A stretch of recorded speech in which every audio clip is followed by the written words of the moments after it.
Yeah, baby. Wonder if all my bad decisions get accounted in the algorithms. No statistician could dissuade me from my bigger vision. I know my occupation's quite an unlikely place in this world to occupy and talk about upon a daily basis.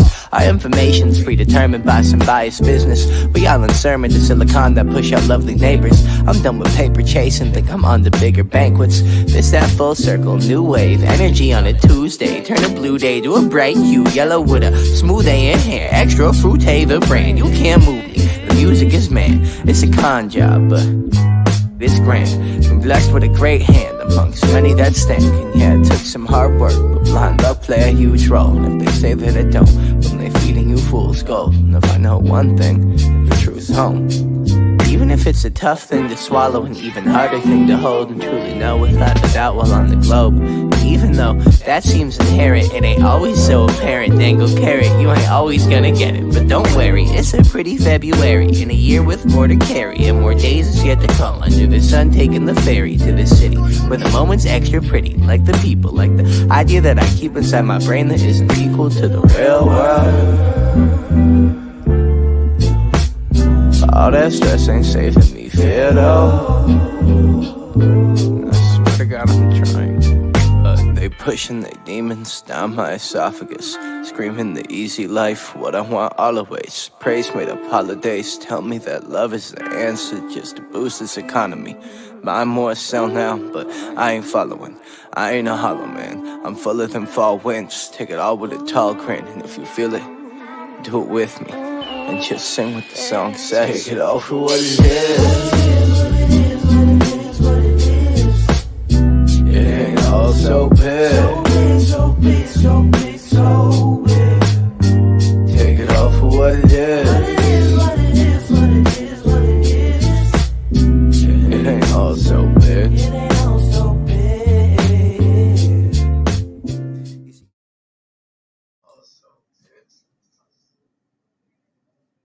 Hello, hello, hello. Hey, y'all. It's me, SB. Dearly beloved, I hope y'all are having a fantastic Saturday. It's me, y'all. Y'all see, y'all ain't had my intro in weeks. I love it. I love it. I love it. Just take it all for what it is. Y'all heard it. It's just what it is. And listen, tonight, it's going to be what it is again. It's Saturday night, 8 p.m. Eastern, and I'm so glad that you all are here with me. I have an outstanding guest, and I know everybody wants to talk to him. He's like he's the it guy right now. Auston is the it guy, and I'm so glad that all of you all can join me tonight. And I know as I see you all coming in, make sure you're giving me the thumbs up. Go ahead and hit them likes up, y'all. Get them up, because I know y'all going to enjoy the show. Listen, if y'all got any questions that you don't think that SB know about or don't want to answer, put them in the comment section. I may ask Auston these questions. And also, at the end of the show, he has agreed to actually answer some questions and have one at a time come up and ask. But guess what? We ain't going to keep him too long because it's morning where he is and evening where I'm at. So, y'all, we're going to get into this real soon. But before we do, we're going to say hello to a few people. And then I'm going to let Auston come on up, and then we're going to get this thing started. Christopher Lee, though, I want to say thank you first because you actually sent me a super chat. Thank you so much for your $5 super chat. Just wanted to show a little love to my favorite female YouTuber. Don't ever become weary in well-doing. Keep doing God's work. Thank you, Christopher. Big Bear Bull, you was first. Big Bear Bull, where you at right now? Say hey. Say hey if you're here. Cars, good to see you. Thank you so much for being here. Edward. Nah, just a second comment.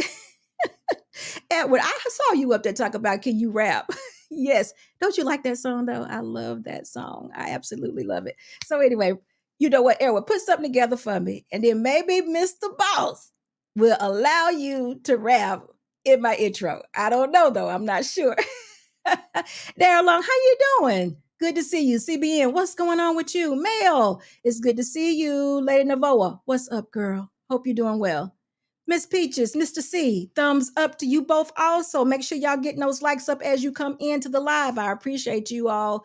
And we're going to have an excellent show tonight. Zaylin, good to see you. 215, I think that's what it was. Hey, everyone. Hey to you also. Good to see you.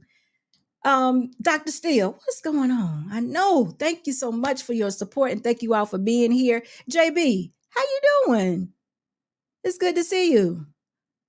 Lord was pussy. Y'all got me. Nurse Fancy, what's up? Locked in overdrive. Hey, Aaron. Hey, Aaron, how you doing? You watching? Aaron, you got any questions? You know you got it. You got it. Let's see.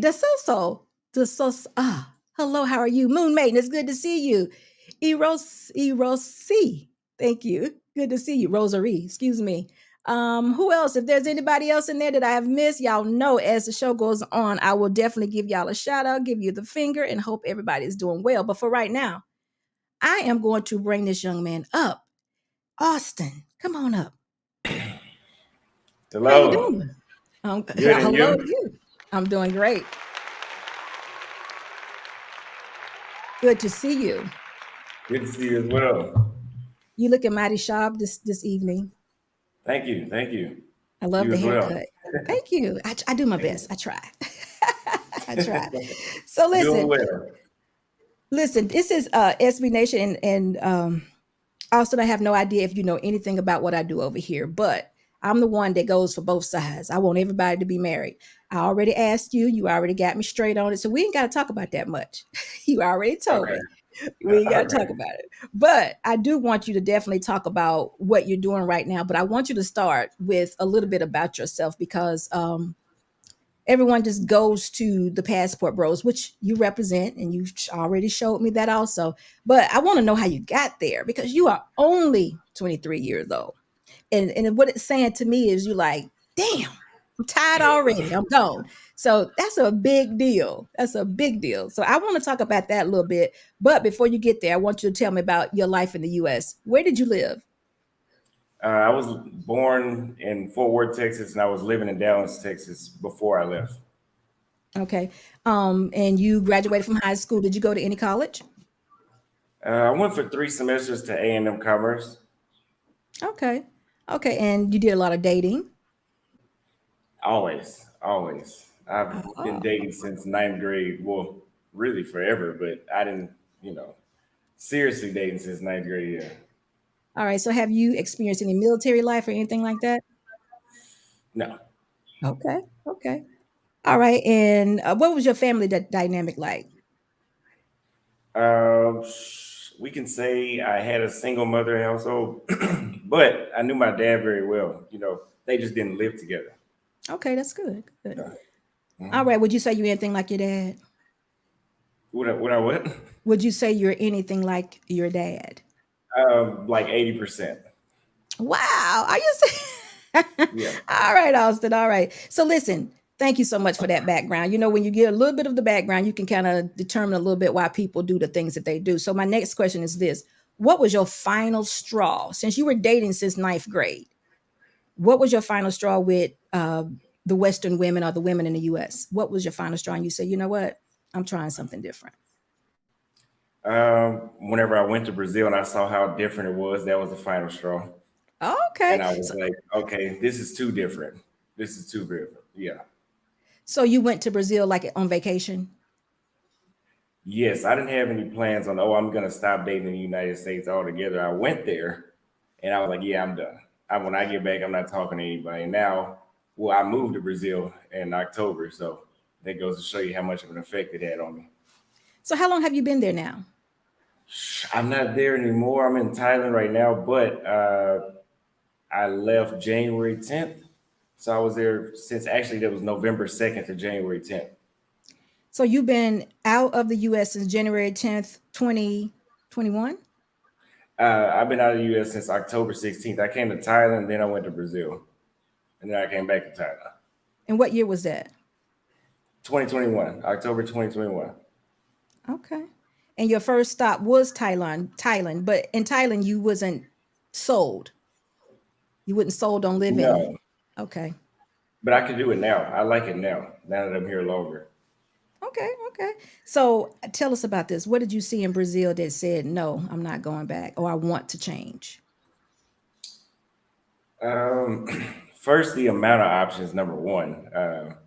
Because you can, people, these dating coaches always talk about having an abundance mindset. I don't I don't see that. I in the United States I don't see that. But in places like Brazil or even Thailand where there's so many women, you can have an abundance mindset and you don't have to settle for anything or you don't have to be thirsty. And that was one of the hugest things because it was just an abundance. And anytime you have an abundance, you can actually get experience in. When you have a handful of women that you actually are attracted to in the United States, and to be honest with you, that handful they have their head up their butts, and you can't get experience with somebody that has their head up their butt like that. You want to elaborate a little bit more on the head up the butt? Now, don't think I'm not agreeing with you because I've had my experiences with modern women also, and they're a bit difficult. I agree, but I want to hear from you because I'm a woman. You know, we all a little emotional, but I want to hear from a man because we need our heads to be out of our ass. So let's just say it like it is. We need to get fixed. So I want to hear from you. What is it that we need to do to keep our heads out of our butts? I don't know how to tell women to not do it. I just know how to identify it. But that handful of women that everybody's attracted to, I don't know. It's such a headache even talking about it. They're just not. And then the ones that do, like when I seen you on cruise season, and they're like, "Oh, you mean to tell me you couldn't find one woman that was fit, feminine, or whatever they say?" Yes, but again, there's somebody I'm not sexually attracted to. They might be everything that I want on a mental aspect, but they're not. I could say something crazy, but I'm not. But they're not somebody that I would have kids with. I would probably have to take a drug to have intercourse with them, to be honest with you. Okay. So you would say that that's not the total package, but when you went to Brazil, you saw everything you wanted, have kids with, spend your life with in abundance And I wouldn't even say just Brazil, just everywhere. everywhere. Everywhere I've been to outside the United States is completely different. I've only been to three countries. I'll be in my fourth one in about 10 days, but yeah, everywhere is completely different. Now tell me what those countries are that you visited thus far. Brazil, Colombia, and Thailand, and I'll be in the Philippines in 10 days. Okay. Okay. So with that being said, what's your life like on a daily basis? Because you're not, well, let me ask you, are you deciding or have you decided that you're going to live a particular place? Or are you going to just continue to visit separate or different countries as you want to? I'm planning to hit at least 15 countries this year. So every 10 days, I want to go to a different country. Well, I will, not want to. My want was to settle down in Brazil, but I had that issue that happened there. And they're not who I thought they were. I mean, I'm not taking anything away from what I experienced, but as far as how smart they were, and I'm not saying it's all of them, but there's a lot more people. I don't know. There was a lot of women that I knew personally very well that turned on me in that moment, and I thought that was very shocking for people to believe that I'm some sort of trafficker, and you know me personally. Yeah, that was crazy to me. You want to talk about that a little bit? Because I do know you mentioned something, but the part I heard was I almost got shot twice, and I was shocked by that. But we didn't go into anything, any particulars about the incident. Can you talk about it or no? Uh, I wasn't almost shot. I received death threats to get shot, Okay. and they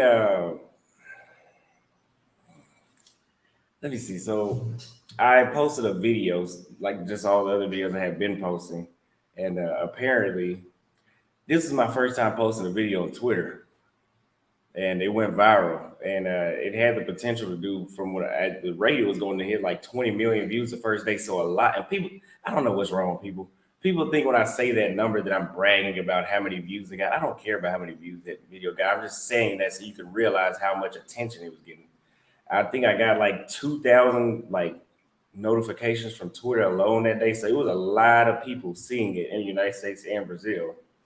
But again, there was women that I knew, like that I dated, that I just don't. It was like a Me Too thing. It was like a Me Too thing. I'm like, are you kidding me? Like you know me. Like this, just because they put me in the newspaper doesn't mean that that's true. But people are stupid everywhere. I can see that. Mm. That was smart. That's a very smart thing to say because I've always said that women are women no matter where you go. I say that because you're going to find some that is just what you want, submissive, cooperative, fit, feminine, everything you want. But you're gonna find some of the same things that you left here over there too.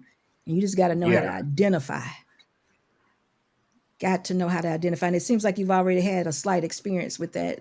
You said 2 times, or was it just 2 threats? No, that was probably hundreds of threats. It was it was just I don't know where the number two came from, but it was hundreds of threats. Yeah, it was a Okay. lot of people. Wow. So the fact that you were an American citizen made that all go away. No, I think that's part of. I think if I would have been Brazilian and I did what I did, they probably wouldn't have had that much of an issue with it. I think it was because I was a foreigner and I speak so. Well, from what I've heard, I speak so bluntly. I honestly don't see what the problem was, actually, to be honest with you, because even the girl that I asked a question to, she followed us. We interviewed her, asked her a question, left her alone. She wants to follow us around and have a drink with us, answered questions for like 5 more minutes on video. And then when the heat comes, I seen her in the comments, I screenshotted it, of her saying that she didn't know any of this. That's why I say it's like a Me Too thing. She didn't know any of this, even though I got her looking in the camera, answering questions, smiling and laughing, and speaking English. And they don't speak English there. So I just don't. That's a Me Too thing. You mean to tell me you didn't know that I was gonna put this on YouTube? What did you think I was gonna do with the video? Mm, And she thought it was disrespectful. Well, why didn't you get up and leave? Why would you continue to answer questions? wow. But I So won't. maybe, I can guarantee you one thing. Yeah, there'll never be another Brazilian woman on my page again. oh, I'm disgusted. oh. So it did, after that happened, you just left Brazil altogether? The day that I was in another city in Brazil to do videos, and I was going to come to the Philippines after 7 days of being there. But after that happened, I was like, I'll just leave a few days early. I left 5 days early, so yeah. Okay, so listen, I want you to explain to me because I had a different idea of what a passport bro was, and I got to tell you what my idea was, and I want you to clear it up for me and probably a lot of other people that are in the comment section. I actually thought, and this is probably part of it, but I actually thought the passport bros were men who are somewhat frustrated with Western living and women, but they're looking for wives, and they decided just to go abroad to find a wife. Those were my thoughts. And that was about the extent of my thoughts because the women there are beautiful women and they are submissive. Now, from what I've learned since then and what I'm hearing for you, can you enlighten me more, or am I on the right track, or is there a lot more to it? And I want to know your position with the passport bros and your goal in doing this and your future. How you want to, where does this go for you? I could say for the most part, there's a large number of men that do travel for. I mean, you have exceptions. I can't control what anybody does, right? Right. Uh, but I know that I'm 23 and I'm not about to get married right away. There's a stigma that people think just because I'll say I'm done with Western women that I have to get married to the first woman Right. that I meet. You don't do that anywhere in the world, from my understanding. You date somebody just like you would in the United States. I'm just saying you have a better experience on average. Not saying you got, because then you're desperate.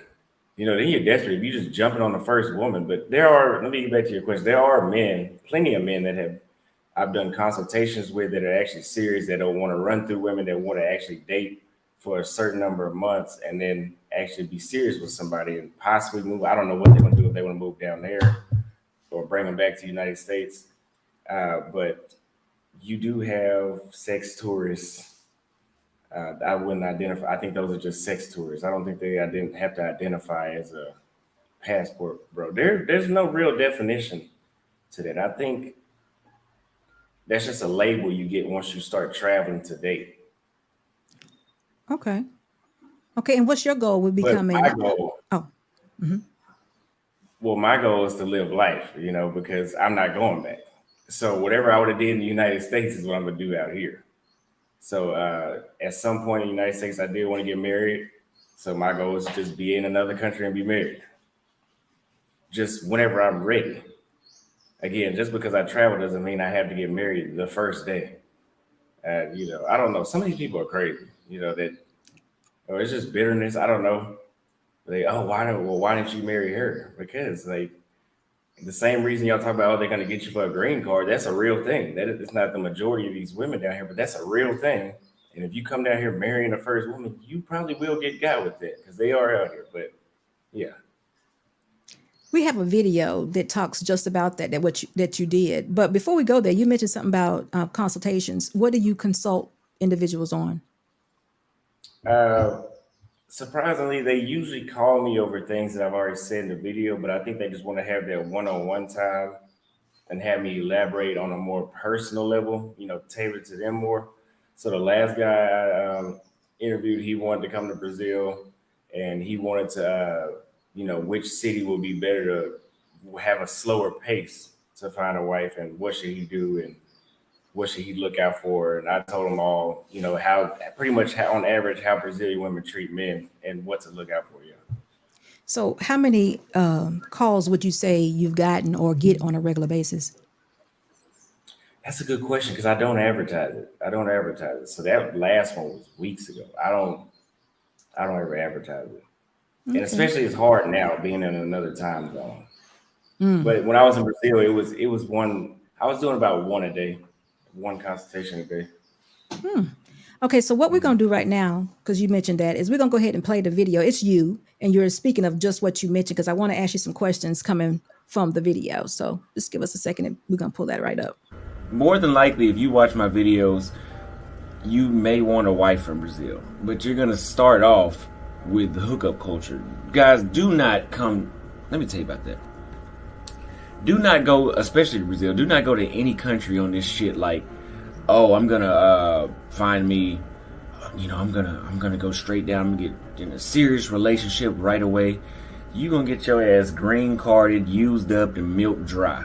I promise you. Because they are out, the women that will use you, they're not the majority out here, but they know how to find you, and they can sense it a mile away. So what I'm telling you to do is, when you come down here to any city in Brazil, date to smash first, and then if she seems to qualify, then do it. But we're not doing no 90-day rules. No, I'm trying to tell y'all. But hey, if you want to get your ass used up and milk dry for your bank account and citizenship and all that, go ahead. You love it, I love it. Actually, I don't love it. So that was some outstanding advice. I think we need to share more of that, because from what you're saying, there are a lot of men that want to become a passport bro or explore their options and come to other countries. But that is something really real, what you said. If you want to be used, exploited for green cards, lose your money and all of that, this is what you should not do. Elaborate on that a little bit more, because I don't know. I know that's a real thing. And women are women. I think I've had a few, maybe two or three, not confirmed, but women I dated in Brazil that were putting on a roll, and I just can't be. I can't be got. You can't get me. You're not gonna be able to get me. But as they're doing excessive Liars, bro. They chores. liars. Yeah, they're doing excessive chores. They're very rushy. It's kind of like a woman that's 35 years old and unmarried. They want to jump straight to marriage. And if they tell you they want to move back to the United States, that's the number one red flag. But most of them don't. I think I've heard one woman in Brazil say they want to move back to the United States. A lot of people don't want to come back to the United States like this. Like, can you ask me the question again? I was just saying, based on what you were saying, that a lot of women, if you move too fast, there will be a lot of women that want you just for your green card, your money, and things of that nature. Basically a scam. They really don't want you. They just want what you have to offer. I'm just saying, that's good advice, because I could see that happen or may happen a lot. Just how do you tell another person, another man, to look out for that? Is that a particular place they can go to that you may see more of that? Or is it just could be anywhere? In a place like Rio, where they're more used to foreigners, I think you're going to see that more than you would see in places like Salvador, Bahia, Brazil, because there's less foreigners there.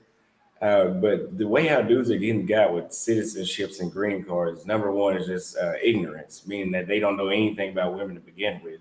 These are the dudes that couldn't get. I never said I couldn't get any women in the United States. I never said that. I was talking about the ones I was getting I didn't like. But the dudes that couldn't get anything in the United States are the ones that's more than likely going down there getting used because they're probably worshiping these women and they're blinded by lust. I say that a lot. They're blinded by lust, meaning that sex is all they care about. And if she has sex with him, he'll do anything. That's a simp, basically. And if you go be in a simp in another country, they're going to get you. Trust me. So are you saying the box is very important? Yeah, but it's not everything. I'm asking that question, Austin, because for the last week, we have been on a discussion about how important the box is. We absolutely know that it's not the most important thing. And there's so much more that a woman has to offer. But it's been an ordeal for the whole week. So I thought that would just be, kind of funny. But it brings me to the next part that I want to explain to you. Because wife SB is about showing value to women. And a lot of people disagree with what you're doing. But you know what? You're 23 years old and you're living life. And I actually don't see a problem with that at all. And if a young man like yourself, well, let me ask one more question before I go there. What do you do far as a career or money? I should ask it that way. What do you do? I switched to YouTube now. So now I'm a YouTuber. And I've diversified to other platforms like Facebook. And they've got me banned on TikTok, but Instagram and all that. But YouTube is that's my daily job. Okay.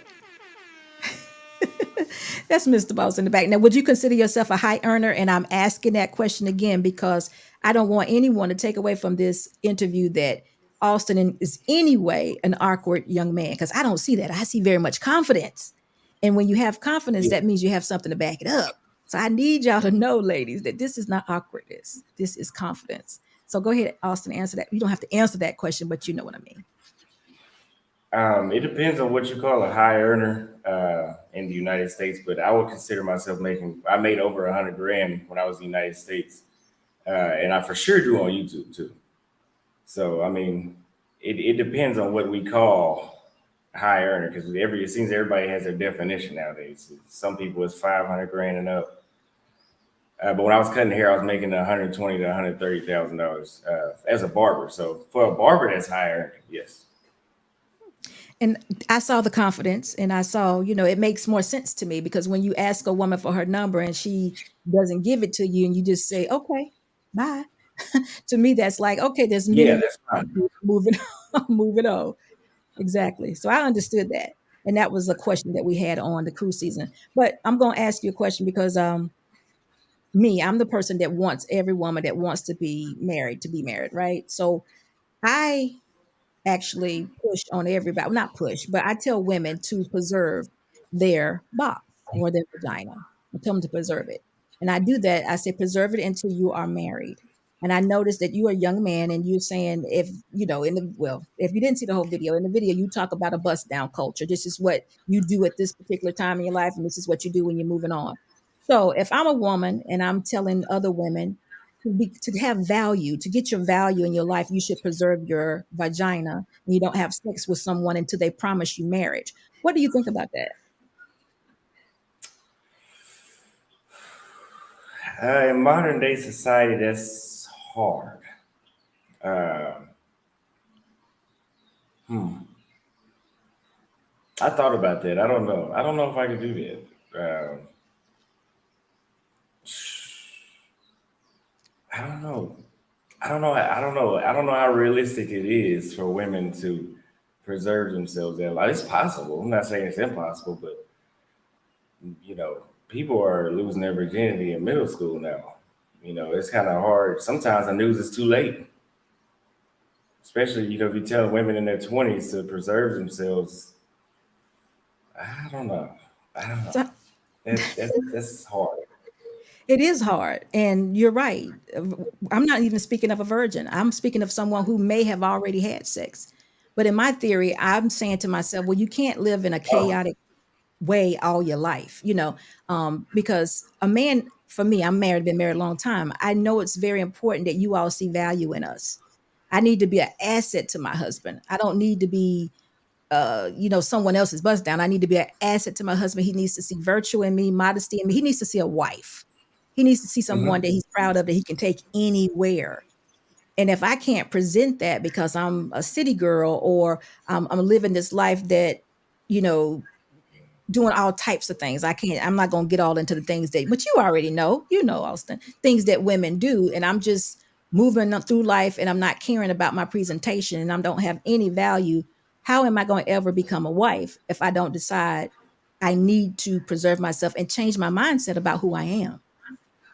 How can we ever get back to a nuclear family and then possibly have a better culture than we have right now? Because a lot of what you said is, and you didn't say it this way, I didn't see the culture or the woman or the life I wanted to see in the US, so I went somewhere else. That's basically what you've said. And you don't see it because it's not there. But it needs to Yeah. be here. So how do we get it back? If you want to be honest with you, I think the problem is liberalism. I I agree. think liberalism is that, well, it is a problem actually, because that's what pushes all this. That's what pushes feminism. Liberalism pushes feminism. And feminism produces promiscuity, and that causes declines in birth rates and birth control and marriage. Right. So it's liberalism. So again, you're right. I agree. Sexual women have now become sexual liberated, and they think that they're pretty equal with men in that aspect. And I'm assuming in these other countries that you went to, it's automatic, and everybody knows that that's not the truth. And these women still hold their virtue. That's what you see in them. That's the difference. You see submission. You see a lady or a woman that you can adore, a woman that you don't mind spending your time with. You don't see any competition with this woman. You like hanging out with them. You enjoy their company. And whether you come back here or not, which you've already said you're not, we still need to work on what's going on here. And since you're a person that sees it from both sides, this is why I'm asking the question. What can we do? That's just a hard. I don't know what to do. I don't know. That's why I left. I mean, if you try to help, you get canceled. It seems that it's gonna have to be fixed by consequences. And we're It's living gonna it. have to see society collapse. Mm, mm, collapse. So that was good, Austin. You mean, in other words, it's got to die off in order to become better. It's got to fall apart Yeah. in order to be. And I think I think we're there. I think it definitely is falling apart because you are a career minded, upwardly mobile young man. You're 23 years old and you've already said goodbye. You are the next generation. So you're no longer here. Now, I have no issues for what you're doing because if you ever decide to get married, you're still going to have beautiful, nice brown babies. And that's just a nuclear family for me, also. And because I think it's just the answer to our problems. But what can we do to become more wife like here? Hmm. Uh, what can they do? Stop trying to be men. Yeah. That's the number that's one bullet point that has many bullet points under it. But if you stop trying to be men, you'll behave more like. Actually, what needs to happen is a war. Because all that, those women in Ukraine are not being tough with the men right now. I doubt they're talking about they're independent because they're not. And any country, not all, this isn't 100% true, but in countries where there's more danger, the women are more feminine because women realize that they cannot overpower men on the physical aspect.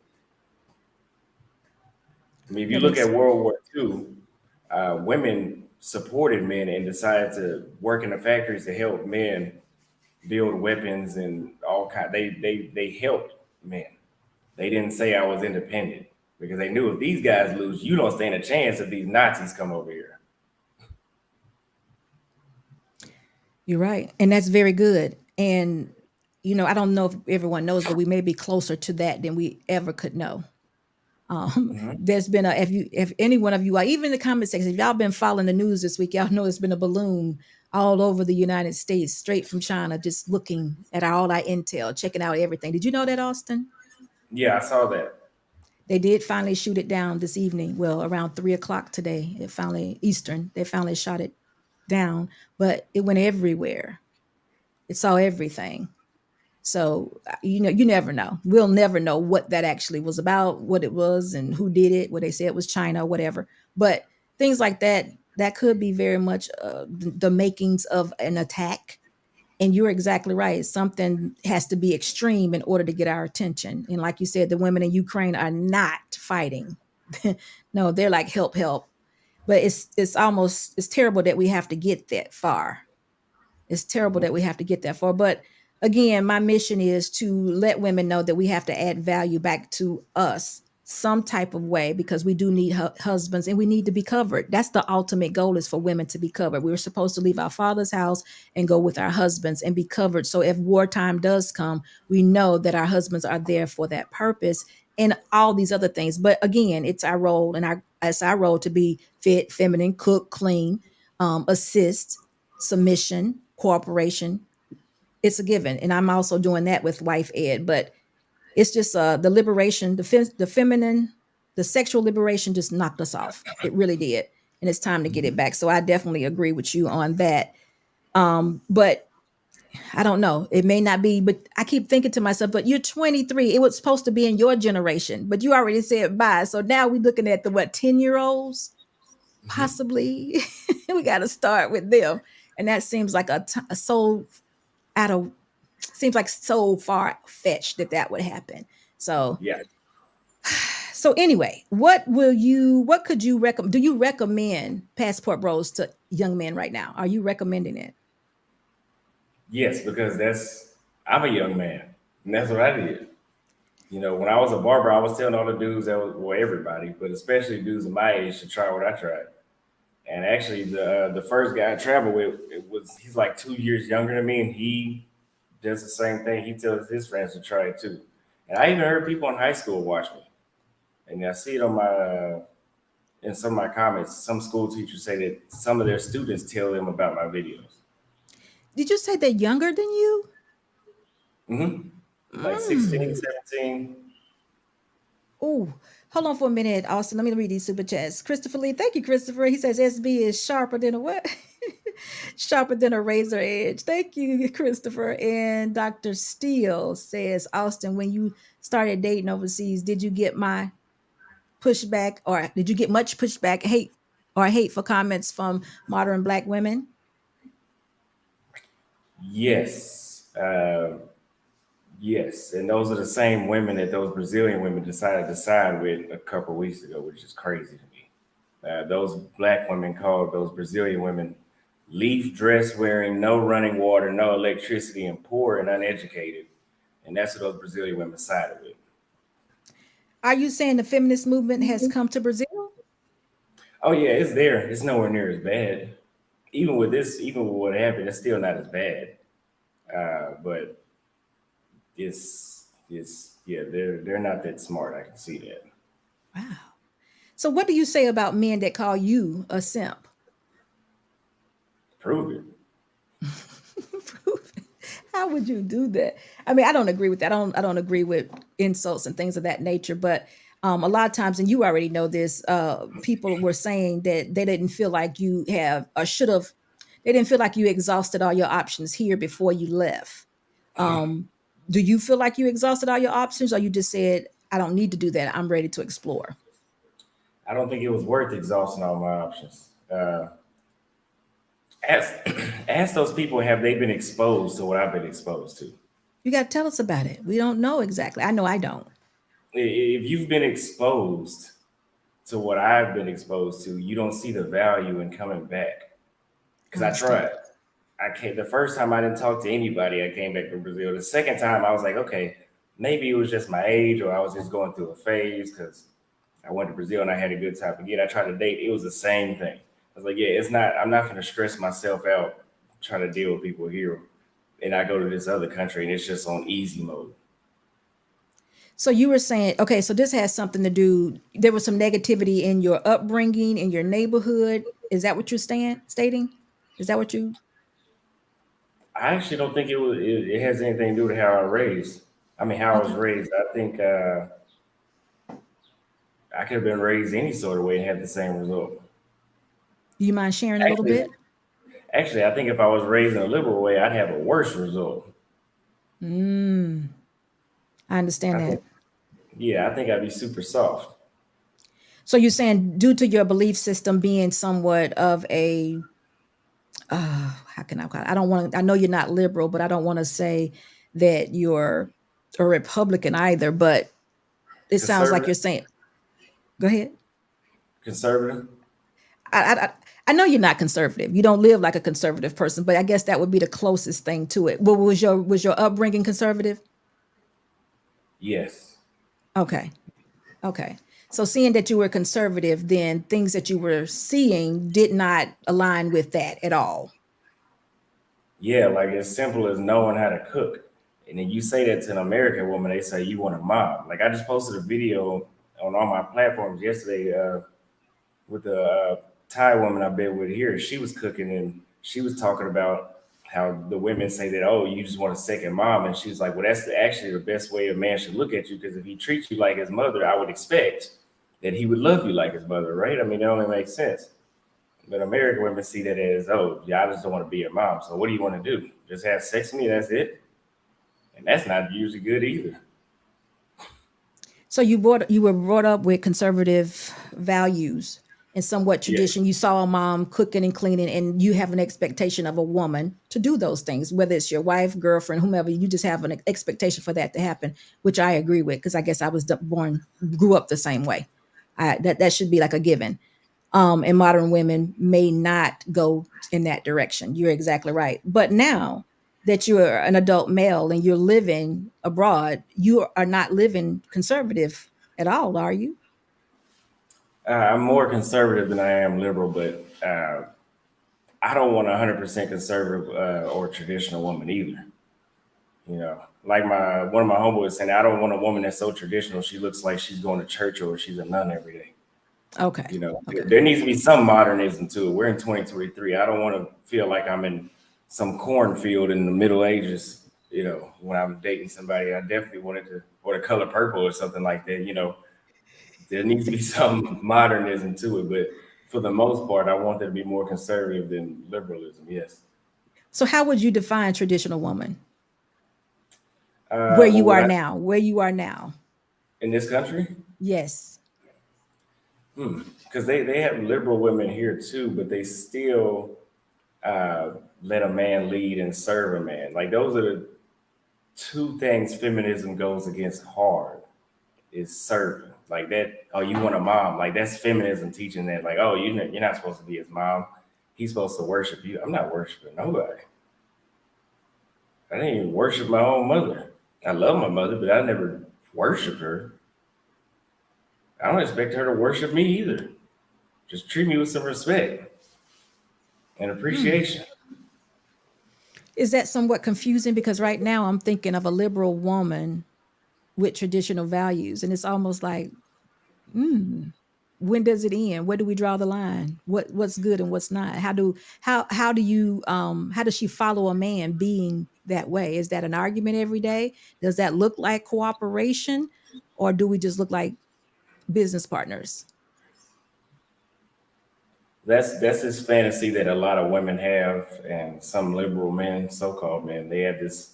Oh, we want to be a power couple. We're gonna evenly break everything. That happens. Jay Z, Beyonce thing, but there's still some sort of she serves her husband. There can still be. I've dated women outside the United States that had their own money, and they still treated me completely different than a woman in the United States that had her own money. Most women, I'm not gonna, it's not all, but most women in the United States that have their money, right? They're not gonna, they're gonna look at you like you owe them something and talk down on you most of the time, in my experiences. Outside the United States, they realize, okay, I have enough to pay my own bills, but I'm not independent on all aspects. Again, if the Russians were to come invade, you're not going to be that independent. The finances aren't going to fix that. So So it sounds like you're saying a bit that women in other cultures know the role of a man, despite no matter how they decide to live, they actually still know the role of a man. And here in the States, it's a little cloudy, the role of a man. You know, men were given authority and leadership from the beginning, from the creator, regardless of what we did. We weren't even here yet. And that's the way that's the way you operate. It was given to you. And it seems like you're saying that women here don't get that. They think because we're making the same amount of money, we're maybe doing the same things, that we're equal. But in other countries, you've noticed that they already know the role of a man despite what they do, despite how much money they make, where they live, or anything. They absolutely know that this man is there for these purposes, and it should be appreciated and recognized. Is that what you're seeing? yes, the culture is completely different, and they don't forget their roles. Hmm. You know what? That's a good question, because I've always thought that, and I still do kind of think, but you making me think of it differently. But I always thought roles came with tradition, and that was basically the way that's part of being traditional, is recognizing the roles, because within a man's home he can decide to whatever he wants to do or however he wants to run his house. But you're right, I'm beginning to see it now that two people there could be a liberal person still recognizing and accepting traditional roles, and it may work out. Kind of that may work, as long It's as she possible. knows and respect the hierarchy and the husband, and make sure that she does what she's supposed to do. But the husband would still decide what that looks like, what is supposed to be done. So that's interesting. I might have to add that to wife ed, Austin. Maybe another part of class that we need to add. Wow, that was good. I like that. So right now you're in Thailand, correct? Yes, Are you still dating a young lady that was on the video with you the other day? yes, she's in there Uh-oh, tell her hello. because she's sleepy. Okay. Oh, you're right. It is 9 o'clock in the morning, right? 8 o'clock in the morning. So, Ooh, with that being said, would you say, if you can say it quietly so she can't hear you, she's pretty much a liberal young lady, isn't she? 30%. Only 30? 30%. It's not a deal breaker and it's not an issue. Okay, I got it. Okay, that's good. That's good. So you're gonna be there, what, another 3 days, you said, and then you off to what country are you going to from there? Well, I'm going to another city, and Another city. I'll be back in Bangkok for one day, and then I'll be in Pattaya for 10 days, and then I'm going to the Philippines. Hmm. All right. So listen, I'm going to go do these super chats, and I'm going to answer some of these calls, and then they have questions for you, because I'm pretty much caught up on what I needed to know. I just wanted everyone to know, I wanted for them to see you for who you really are, because I think we have a little mixed up message that Austin might have had trouble with women. And I knew that that's not what I was feeling. So I wanted you to be able to speak at your own pace, maybe answer some questions, but let everybody know, no, no, no, I'm good. I'm just living my life and I'm enjoying myself. But if you Mhm. have something that you want to put out there to others who are thinking about being a passport bro, that you wouldn't recommend doing it or would, I definitely want to hear that, because everything has pros and cons. And I think you've kind of given us those. But hold on to that thought before you do it. I'm going to read these super chats and we'll get right back into it. Eastwood Henderson, thank you so much for your $9.99 super chat. He says Austin is a young black man that did not get YouTube daddy's permission to make his dating decisions, and some sisters have a problem with him not checking in with Zaddy. Who is Zaddy? Who is Zaddy? Is that I guess supposed to be? I don't know if he's referring to the government, the system Oh, of the okay. United States. I think that's what he's trying to say. Okay. Eastwood Henderson, thank you so much again for your $4.99 super chat. He said, keep pushing and grinding, young man. Trailblaze for the younger black men, and maybe these sisters will correct course and have some good right. Get right, excuse me. You are so right, Eastwood. I'm hoping we get some get right too. That's what's necessary. We definitely need it. So we don't want to keep losing good men for no reason. So Yeah. Don, thank you so much for your $5 super chat. Overseas, a man can sell fruit along a side of the road and still come still comes home to a home cooked meal and a submissive wife. Absolutely. Thank you so much, Don, for that $5 super chat. We appreciate that. All right. That's it for now. So what would be some, Austin, what would you say some cons would be for being a passport bro? If any, you may not have any, but if you had to think about it, what would be something that is a negative? We could talk about visa issues, bank account issues, uh, leverage, with the law. Like, so for example, one reason I left Brazil was not just because of danger from the common person, but in those countries, they can place fake charges on you, and lock you up, and you're not a Brazilian, and that is, you don't even expect it to be fair. Mm. Don't expect it. So if you get in trouble with the law, I mean, you never know. It's not like people don't realize how fair the United States justice system is, you know. And So you okay, so they can just create. Okay, so why would somebody want to create a scenario about you and add you to it and it's not true? How could that situation happen? that's a good question to ask that feminist that they had me put in the newspaper. But she put sex trafficking on me. And hey, I was informed that they came looking for me as well by my landlord. And did you have a relationship with this young woman or anything, any kind of dealings with I, her at all? I didn't know her until this happened. Never heard of her until this happened.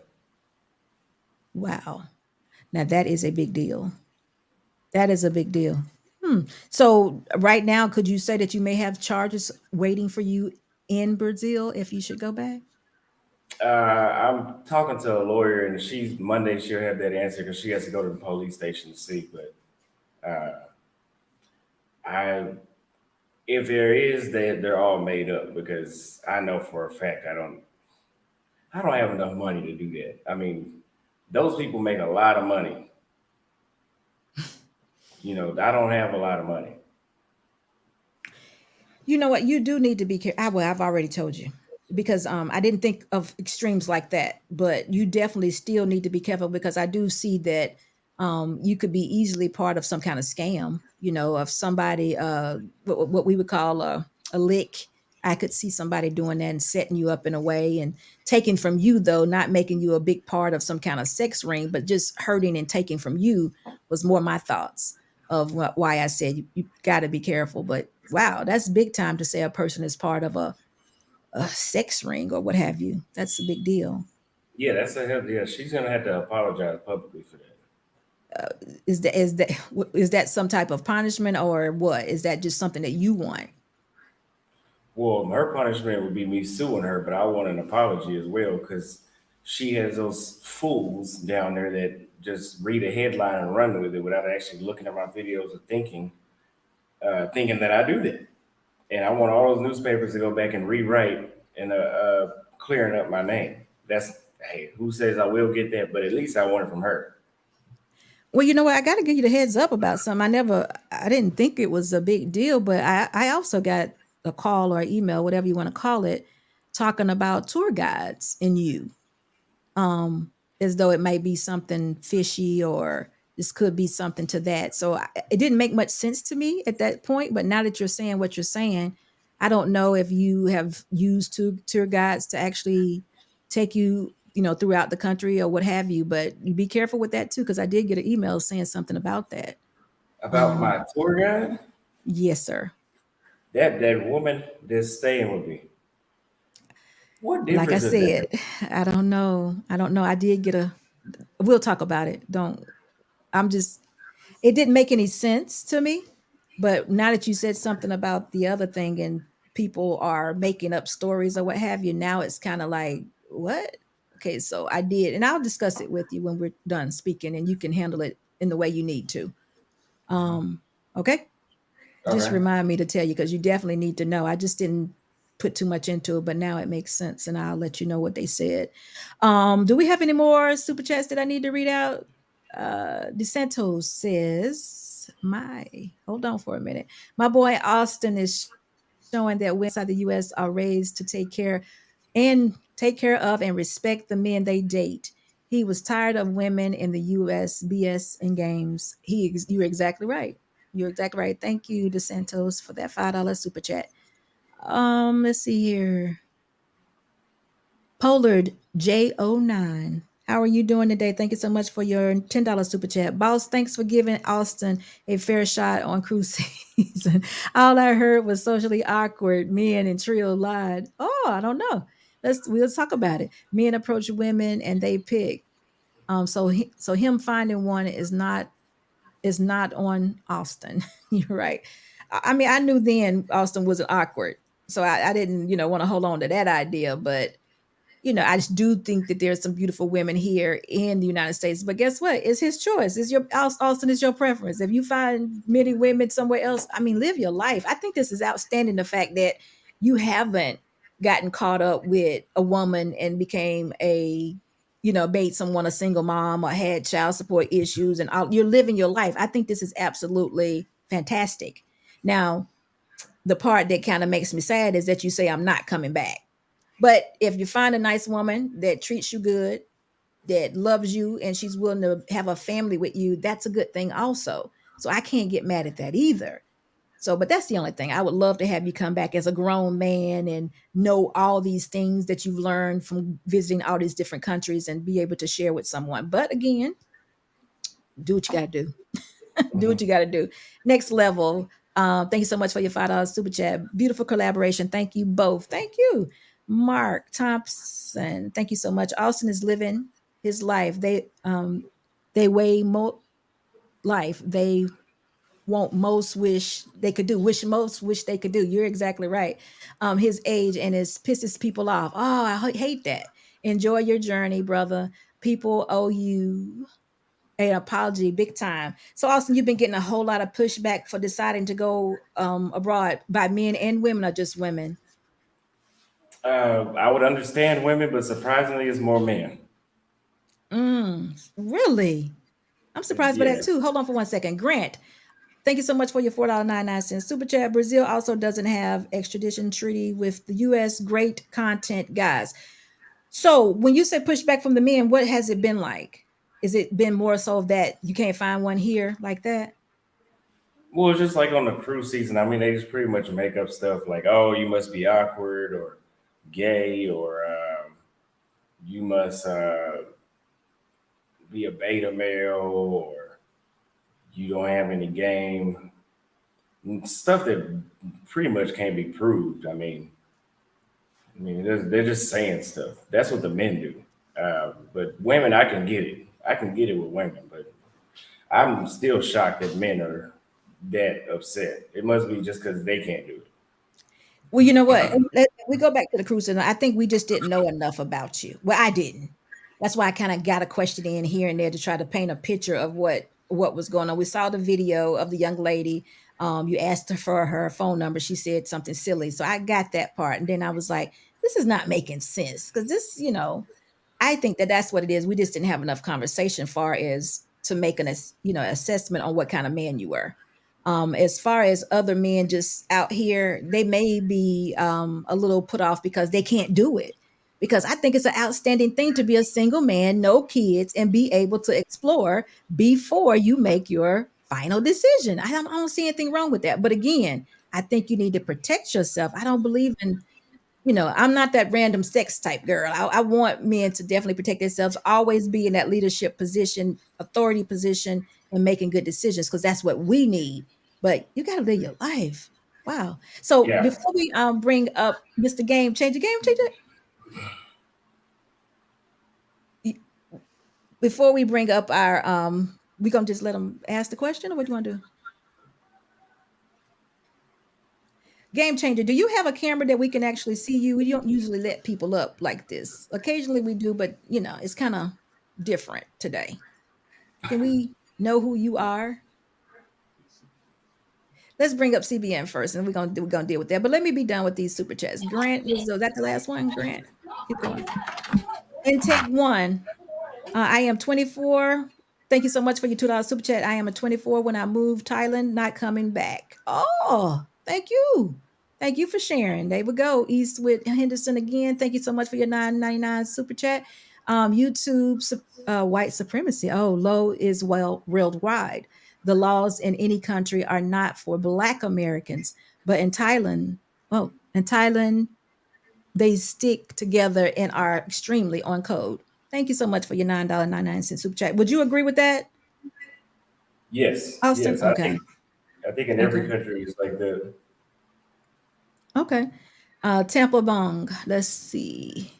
Thank you so much for your $125 super chat. I'm not sure what that is, but thank you for it. Thank you for the support. Beautiful women are all over the world. The difference is their attitudes. By the way, Black women on SM saying passport bros are ex-tourist fuels police. Wait a minute, let me say that again. Are sex tourist fuels police. What do you know about that, Austin? Is that what they're calling you all? Is that what you meant by that? Yeah, they're like I said, they're trying to make up stuff just to get the law involved. Mm. Yeah. Wow, that's crazy. I understand though. Prime VA 757. Thank you so much for your $5 super chat. People are trying to make him say he gives women in Thailand money to be nice when those women don't ask for that. That's ridiculous. He teach. I'm assuming they're talking about dating. You did mention from the young lady that you were with the other day that y'all go on dates, and now we've seen her on 2 dates. You've had her twice on 2 videos, probably more than that by now, right? Hmm. Oh yeah, Okay. several times. Okay, hold on. Well, you got that message, Mr. Boss? Okay, hold on for a minute. Gang change. Okay, CBN, go ahead. What was your question, sir? And how are you doing tonight? I'm doing good. I'm doing good. I'm listening to the whole thing from start to finish. I'm glad he articulated himself and expressed his own view. What I do have a problem is a bunch of keyboard warriors who never travel out of the country nor live outside the country have any idea how a different country operate. That is real kind of troublesome when I see some of these comments, or I can think about they living on their basement or something. Now, my question to the brother is this: while you making this move and you seeing the different environment, were you trying to understand the culture of the locals and their mindset before making your move? Because I would say this: I'm a guy who traveled at a very young age. I live in Nigeria for 7 years, so I understand Nigerian culture in the local areas compared to the United States. And I have family members who've been to multiple places far more than I do. And we always say the same thing: before you go anywhere, understand and know how people operate in that particular environment before you make a certain move. Do you ever try that? Yes. Okay. My second question is this: as you making these moves, I know there are multiple community of people. What people don't know this, but there are black community outside the United States that have built a following, either in Japan, Singapore. Are you try to interact with some of the people to get insight of other place you may plan to go to in advance?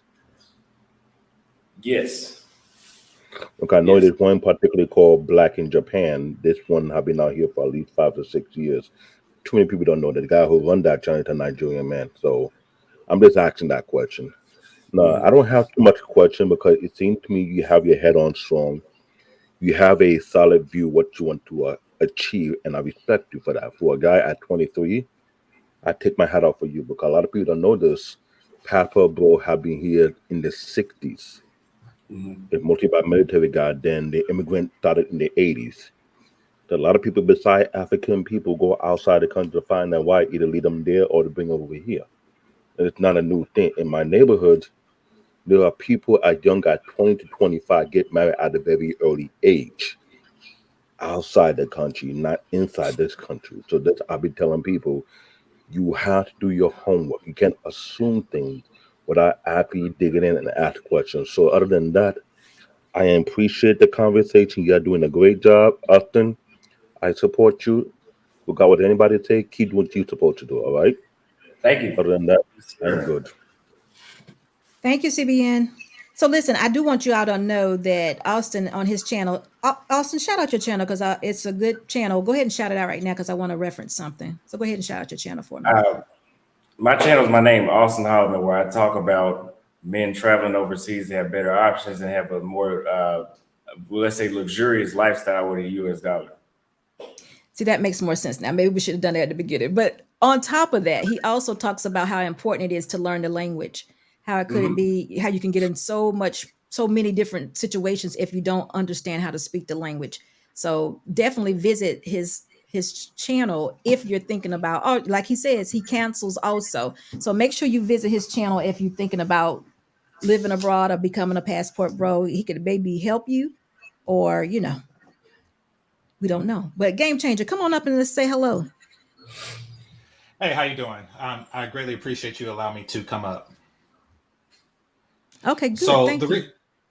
so there was a couple of things that Austin brought up that was very poignant, and I wanted to highlight what he was saying about the abundance mindset that a man needs to experience. I mean, he gets more of that when he travels, because a lot of the pushback that he was getting on Krew season, and I really hate this type of pushback, is, you mean to tell me you couldn't find not one in Dallas or Austin or what? It's like, wait a minute. It's not about having one. It's about having an abundance to choose from. Therefore, you can select from a group which one is best suitable for you.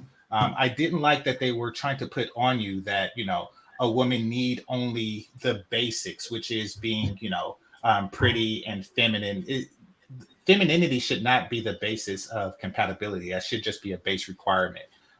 Actually, that's a contradiction. What I mean is, it shouldn't be all a woman need to get married to Auston Holleman.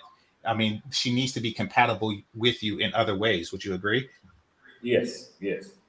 And a man shouldn't marry a woman, the first feminine woman that he comes across. And that's why I disagree with the whole concept that, oh, you just need one. It's just one that meets that one criteria. It's like, really? That's very, very, I would say that. And I know that in the chat room, Krew Seasons did say that they didn't understand you and that they now have a better understanding of you.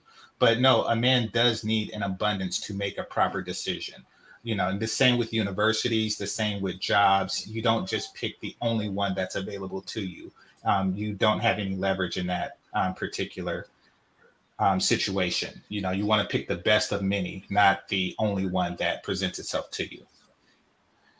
Yes. That's what they do. I mean, do they pick the first man? No, absolutely not. And that's actually what I wanted to touch on, because now we're getting into box talk territory. And I definitely want to talk about that, because if you don't know, indirectly, USB or SB and I had back and forths about the box and leveraging. And wait a minute. Hold on. Me and you did? I said indirectly. Oh, okay. I'm I glad said you added that, indirectly. because I had no idea we did. Okay. Go ahead. No, indirectly, because you spoke to people. You disagree who with spoke to me. and I You're spoke saying, to people. Okay, you're saying Yes, you just I do. disagree with what I said. I got you. Go ahead. Yes, I do. And and it's not a hostile disagreement, but what it is, and I'm want Austin's opinion on it, because the two of you were talking about liberal. Are you there? Yeah, but you keep Hello? kind of going out a little bit. Game Changer. Okay, I'm sorry about that. But okay, go ahead. Can you hear me? Mm-hmm. Okay. So the two of you were talking about liberal conservative balance. And that's something I wanted to get into, because what I've noticed, and this is in my travels as well, as that in the US, the women in the US are taking the worst from liberal and conservatism and presenting it to the man. And I'll give you an example of that.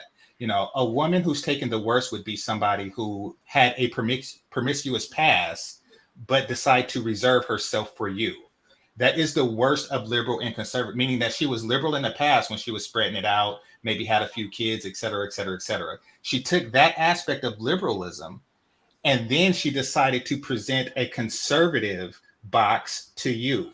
That is the worst of both worlds. The opposite of that would be a woman who is the complete opposite of that would be a woman who's a virgin, but decides to be promiscuous with you. And that's a win-win for men. But that doesn't happen foreign or abroad too often. But the balance is really off here. And I think a lot of post-feminism American women are really grappling with that. So Austin, let me put a little clarity to it, because since he added it to talked about me in there, because what I said earlier is I'm doing wife education. And in wife education, I'm talking to women who want to be wives. It doesn't not it doesn't necessarily mean a woman has a child. It just means that this woman, it may not mean that she's loose. It could just mean, well, it actually means she doesn't have to be a virgin. It could be she had sex one time, she's not a virgin anymore. And we don't have to talk in extremes because it doesn't change anything. So she's not a virgin. And my theory is a woman doesn't have to and should not live in chaos all her life, meaning continuously dating different men, exposing herself to different men, and constantly losing value. One of the most important things that we have for a woman is our virtue, femininity, modesty. That's who we are, and that's what we want to be as wives, and that's our presentation. So if a woman continuously gives herself to a man, a date, a random guy, someone that has not promised her marriage, she can't offer that anymore. So I think what Game Changer is saying, I'm being unfair because I'm telling the women it's time to preserve yourself if you now have a different mindset about who you are. And I'm not talking in extremes. I don't know what the woman has. It's totally up to a man what he decides he wants from a woman. If a woman presents herself and says, I am a wife, I am aligning myself with what my creator has said I should be, I am preserving myself and waiting on my husband. If he doesn't want to do that, or he's not ready to be a husband, he leaves. He goes on his way. Now, in the meantime, she's asking questions. She's asking, man, do you want to be married? What are your intentions? And if in his vetting or what have you, if he doesn't mention a wife, I tell that woman he doesn't want to be a husband. It's real simple. A woman now, I teach be intentional instead of wasting time or having sex with somebody that has no intentions on wifing you up. Why are we doing that? Why keep adding to your body count to figure later on that, wow, now I got 2 kids and I'm still alone and still looking for a man. Now nobody wants me. That's not how it should be. It's very manipulating for someone to say, in order for me to buy this car, well, we all test drive. Well, no, it's certain cars you cannot test drive. And that's what I want a woman to be. Not all cars need to be test drove before you purchase them. And that's just adding value back to that woman. And that's what Game Changer is talking about. Did I explain that okay, Game Changer? Yeah, but Okay. I do want to point out that all the cars that you don't get to test drive have 0 miles on them. I'm sorry, what'd you say, Game Changer? I didn't hear that last part. All of the cars that you don't get to test drive has 0 miles on them. No, not true.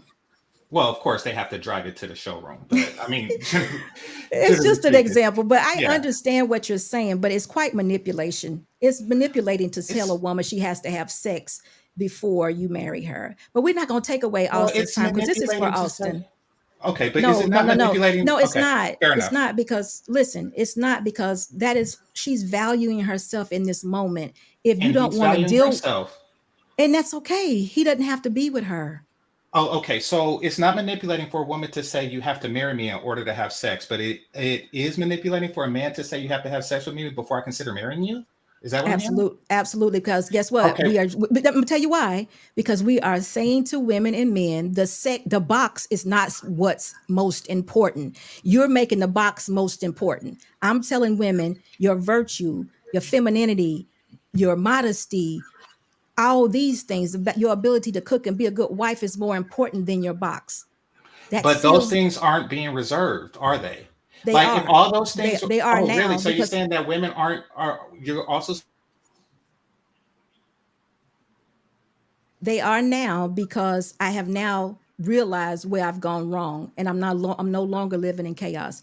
But guess what? It also takes a man to have the same belief system that I have. But we're not here for that. We're here for Austin. Do you have anything else you want to say to Austin so I can let you go? You yeah. can talk to me another time. Oh, am I muted? Yeah. So, really the question was to him about the liberal conservative balance, but we did stray far from that We question. did. Sorry. Yeah, no worries, no worries. And this is going to sound related, but you, or excuse me, SB, please understand that this is not related. You mentioned that men are desperate for the box, and those men are easily manipulated by Brazilian women when they go out there because they come from a place of thirst and they'll do anything for the box. Could the same manipulate? And you say the Brazilian women manipulate men into marriage who are desperate for the box. Could the same be true? Can the same be said about American women? Yes, but the difference is usually the man is not getting anything out of it besides sex, and then that's usually weaponized against him once they get married. So you're saying that an American woman uses a man's desperation for the box to say something like, okay, I'll marry you. You'll get the box after marriage, and then she don't even give him the box after.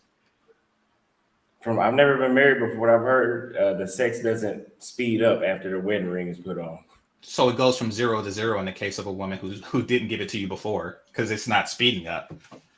Yeah. Okay, fair enough.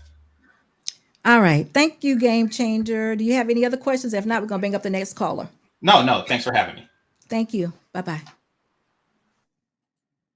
Sierra. Hey. Hey, how are you? Saira. Hi. I apologize. No worries. Thank you. Go ahead. Austin, you remember her from Krew season? Yes. Okay, go ahead and Hey, ask your Austin. question. Hello. Good to see you again. Yeah. Well, I have a couple of questions. I am not here, to be against what he said. I think, just like you, I agree with you, Security Boss, that he sounds confident and, in what he's saying. He sounds like that's what he wants, and I respect that. I just have one, question right now. Do you think that your actions can have a positive impact or a negative impact outside of the United States? Your actions and words. On who? Positive impact or negative impact? To who? Young men, women in these countries, like who? Outside of the United States, like in general. Like, okay, so let me put it this way. I believe that our actions as humans can have a positive impact or a negative impact. So based on your actions, whatever it was in Brazil, I don't consider that was a positive impact for you. It was more like a negative outcome that you obtained. And when I search for passport bros, your face comes up on YouTube or anywhere. But I think you became the face of it in a negative way because of a negative thing that happened in Brazil.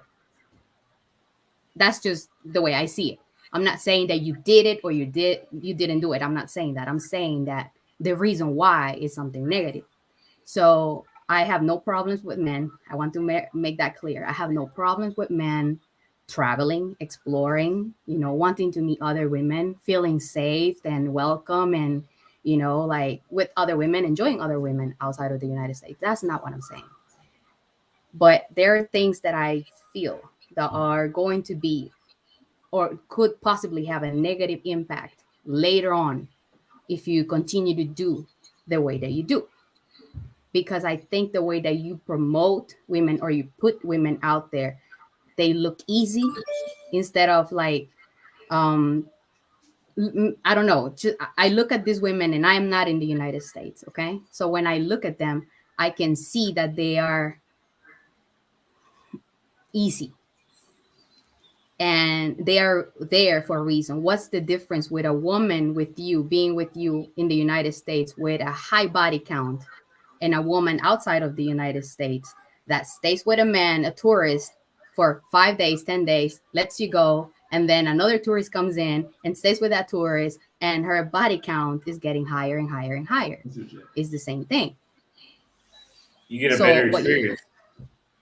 Right. I mean, I'm not judging you for what you're doing. What I'm saying is that you're creating this same thing that we're doing in the U.S. You're just spreading it and put it outside. Wait a minute, Sierra. I'm sorry, I'm saying your name wrong again. But what he did in the United States, why are you saying that? How do we know what he did in the United States? I'm not saying him. I'm saying men in general. And like, what are they doing? Okay, go ahead. I heard a lot of men talking about, the body count, the high body count on women.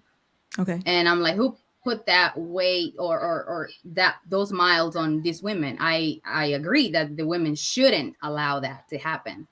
Okay. And that's why I think some women outside of the United States needs to also be educated on that if this man is not, if you really want to get married as a woman outside of the United States and this man is not staying for too long, you shouldn't be dating him.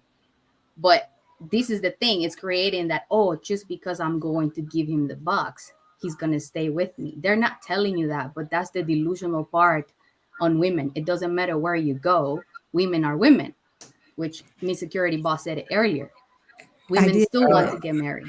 Wait a minute, Austin, before you answer that question, because I was one big part that we're missing. Sierra, the women that he's dating or spending time with, they're all of age and they all need to be held accountable for what they decide to do. Let's don't miss that. Even the ones in the US, if we decide to give ourselves to men, then we just decide to do so, and we have to be accountable for that. So we can't hold this man responsible for that part. Right. But again, we're talking about me. I'm talking about adding value back into women and us making different decisions. So maybe that should be a different conversation to the women that are involving themselves instead of asking him, why is he doing this? But I'm going to let Austin go ahead and answer that question from his point of view. So I want to say, number one, I'm not a tourist. I'm not going back to the United States. So I'm not pushing any sort of tourism. If you've watched enough of my videos, you hear me say leave the United States permanently. So I'm not encouraging men to go sleep with some gringo hunter for 5 days and then go back. So that's not even what my channel's about. I think I'm leading by example. I'm not going back. Okay, I understand. Now, you stay in certain amount of days in Thailand and then going to Philippines and then going to another country. So that's tourism. That's my job. Okay. I mean, expats is someone that stays for a longer period of time and works in a place. That's the way I see it. As I work with tourists a lot. that place was Brazil. And if you go look at my community posts, I was still living in Brazil and I was going to bring content from at least 11 countries while I still had a place in Brazil. But since this happened, now I'm just going to jump around and do content. And then whenever I get through going to my places, then I'll find somewhere to live again. Because I wanted to live in Brazil. Mm-hmm. Okay, so let me put it this way. I am not hating on passport bros. Please, I'm making that clear. I'm not. But I am and I'm not American. I'm not in the United States. I don't have that culture. I am someone outside looking at it from the outside, how this could affect other cultures, how the behavior of men traveling and just dating women, not doing anything else because they're not getting married. They're just dating women, which is fine. I'm saying it's fine. But this is spreading American culture to these other cultures. I'm just trying to protect, and just like Miss Security Boss is doing it for the American women, I want other women outside of the United States to understand that if what you really want is to get married, take care of themselves from men that come to these countries with the intention that have a good time, date, but not marry. Because at the end of the day, we want to get married too. And I'm not for papers, not for none of these things. It's just what women want. And I'm not saying you, but remember, and that's why I ask you, it could have a positive impact or a negative. Why? Because you may have your goals clear, which I respect, but there is men out there that are listening that will interpret your words in a different way. Like there's men that are saying, oh, I think I heard you clarifying this on a video, specifically saying, oh, don't think that just because you're American, you're going to be treated as a celebrity. No, you have to work on yourself. And I think you did. And I was like, I'm glad that he's saying that, because it requires effort from you to be who you are, to be able to present yourself on other cultures. Because not just because you're American, they're going to accept you just like that. Do you feel what I'm saying? Yeah, So I'm saying that. Let me add this little piece before we go on. This is it has been Passport Bros, I think we said, since 1960, well before both of y'all will even thought about. So it's nothing new for a young woman from another country to date an American man. So it's not like it's a new project. But we are seeing it now because of the access, meaning YouTube and Instagram and things of that nature. So they're letting us into their life. But if you really got a message for your women that you want them to preserve themselves and be careful with that, we got to talk to the women. Men are going to be men. They're going to do what they want to do. So we really do have to talk to the men. And he's going to tell you again too, I know. But as far as his situation in Brazil, at least seems like it was made up. And if someone makes up something on you that is negative, then that's what it is. It's negative. So he's got to fight that. He can't just embrace it and be like, this is what happened. He's going to fight that. And then hopefully the whole message of who he is will be turned around and they'll see exactly the kind of man that he is. But is it anything else that you have that you would say was negative towards the passport bros that he may need to address towards you? Yes, I actually have one thing that I consider could negatively impact not just a group, but in general. I notice in your pictures or you're addressing this person as your tour guide. And I think if a person that is working as a tour guide could be affected negatively by this because other men, I know tourist guide in Costa Rica that actually work out of that. They live out of that. And then all men who get your message negatively or in a wrong way, they are going to be thinking that every tour guide gives you these benefits. Well, I can say you are a dumbass if you believe the tour guide sleeps in the same Airbnb as you. Okay. I like that. I agree. So I just, I don't want to suggest anything. I'm just saying it's better to call it for what it is. She's my friend who's showing me around and She's not calling it. Well, that's the thing. It could negatively impact a society, a culture that benefits from tourism, like Brazil, Costa Rica.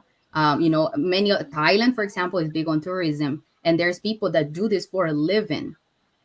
And I'm telling you, I work in the tourism industry field, so I had men that ask predatory questions just because I'm a woman, and they think that just because I'm a woman, this is a benefit that is included in the experience of knowing the country. So, and then, a negative impact could be that, a country like Brazil, for example, I'm so sorry. Right about that, but it would have been up to you to agree with that. If you didn't agree, then it was just the men trying you.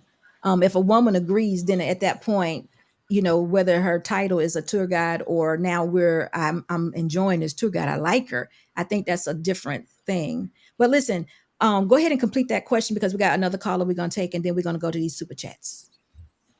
So it's just pretty much to say,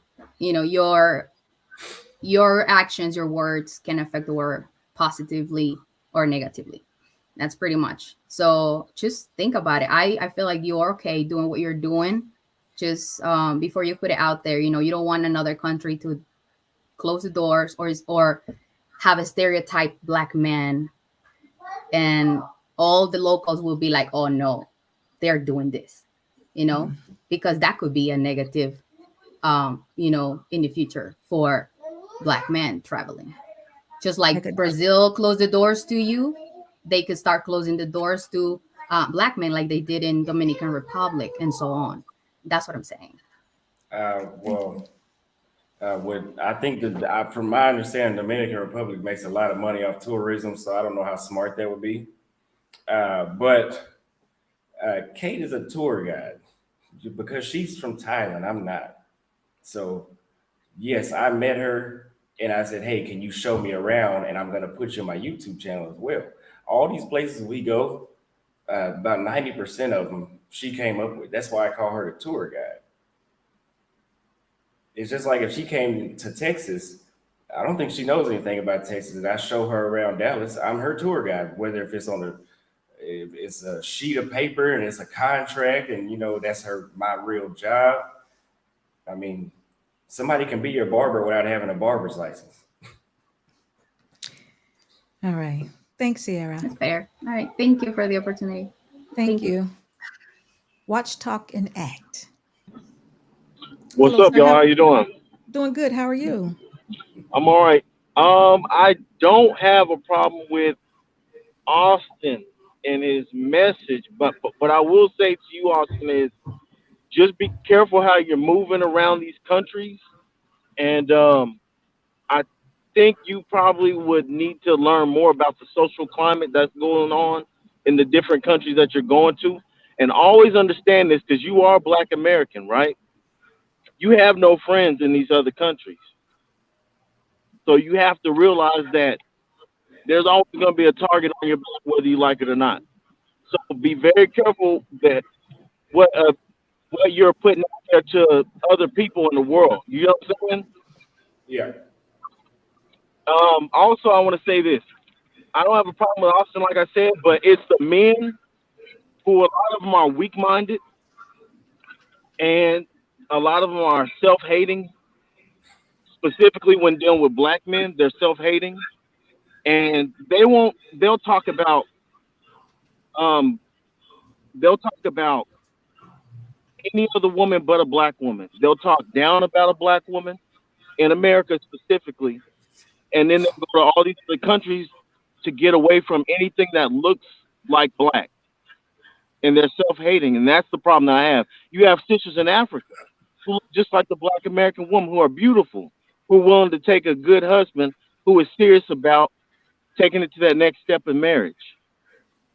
And I think it's very sad, and that there's so much self-hatred in our own community, and they call themselves a passport bro. That's a problem.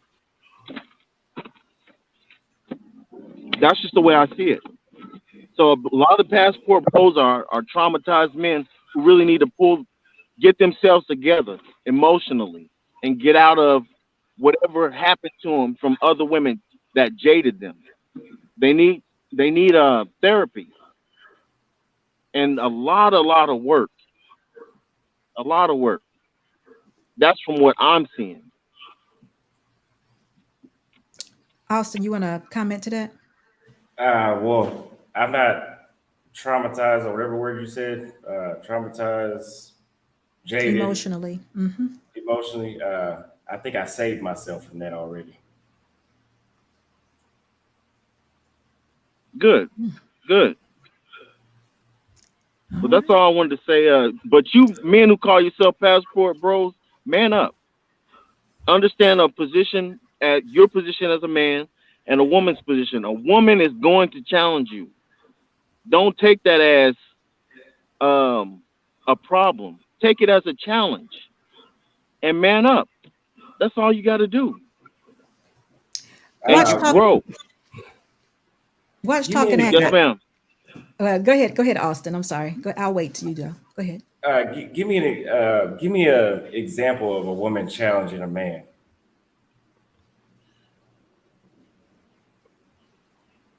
Women have a tendency to test men, right? It could be a scenario where it could have to do with cleanliness, right? She may give you a little attitude.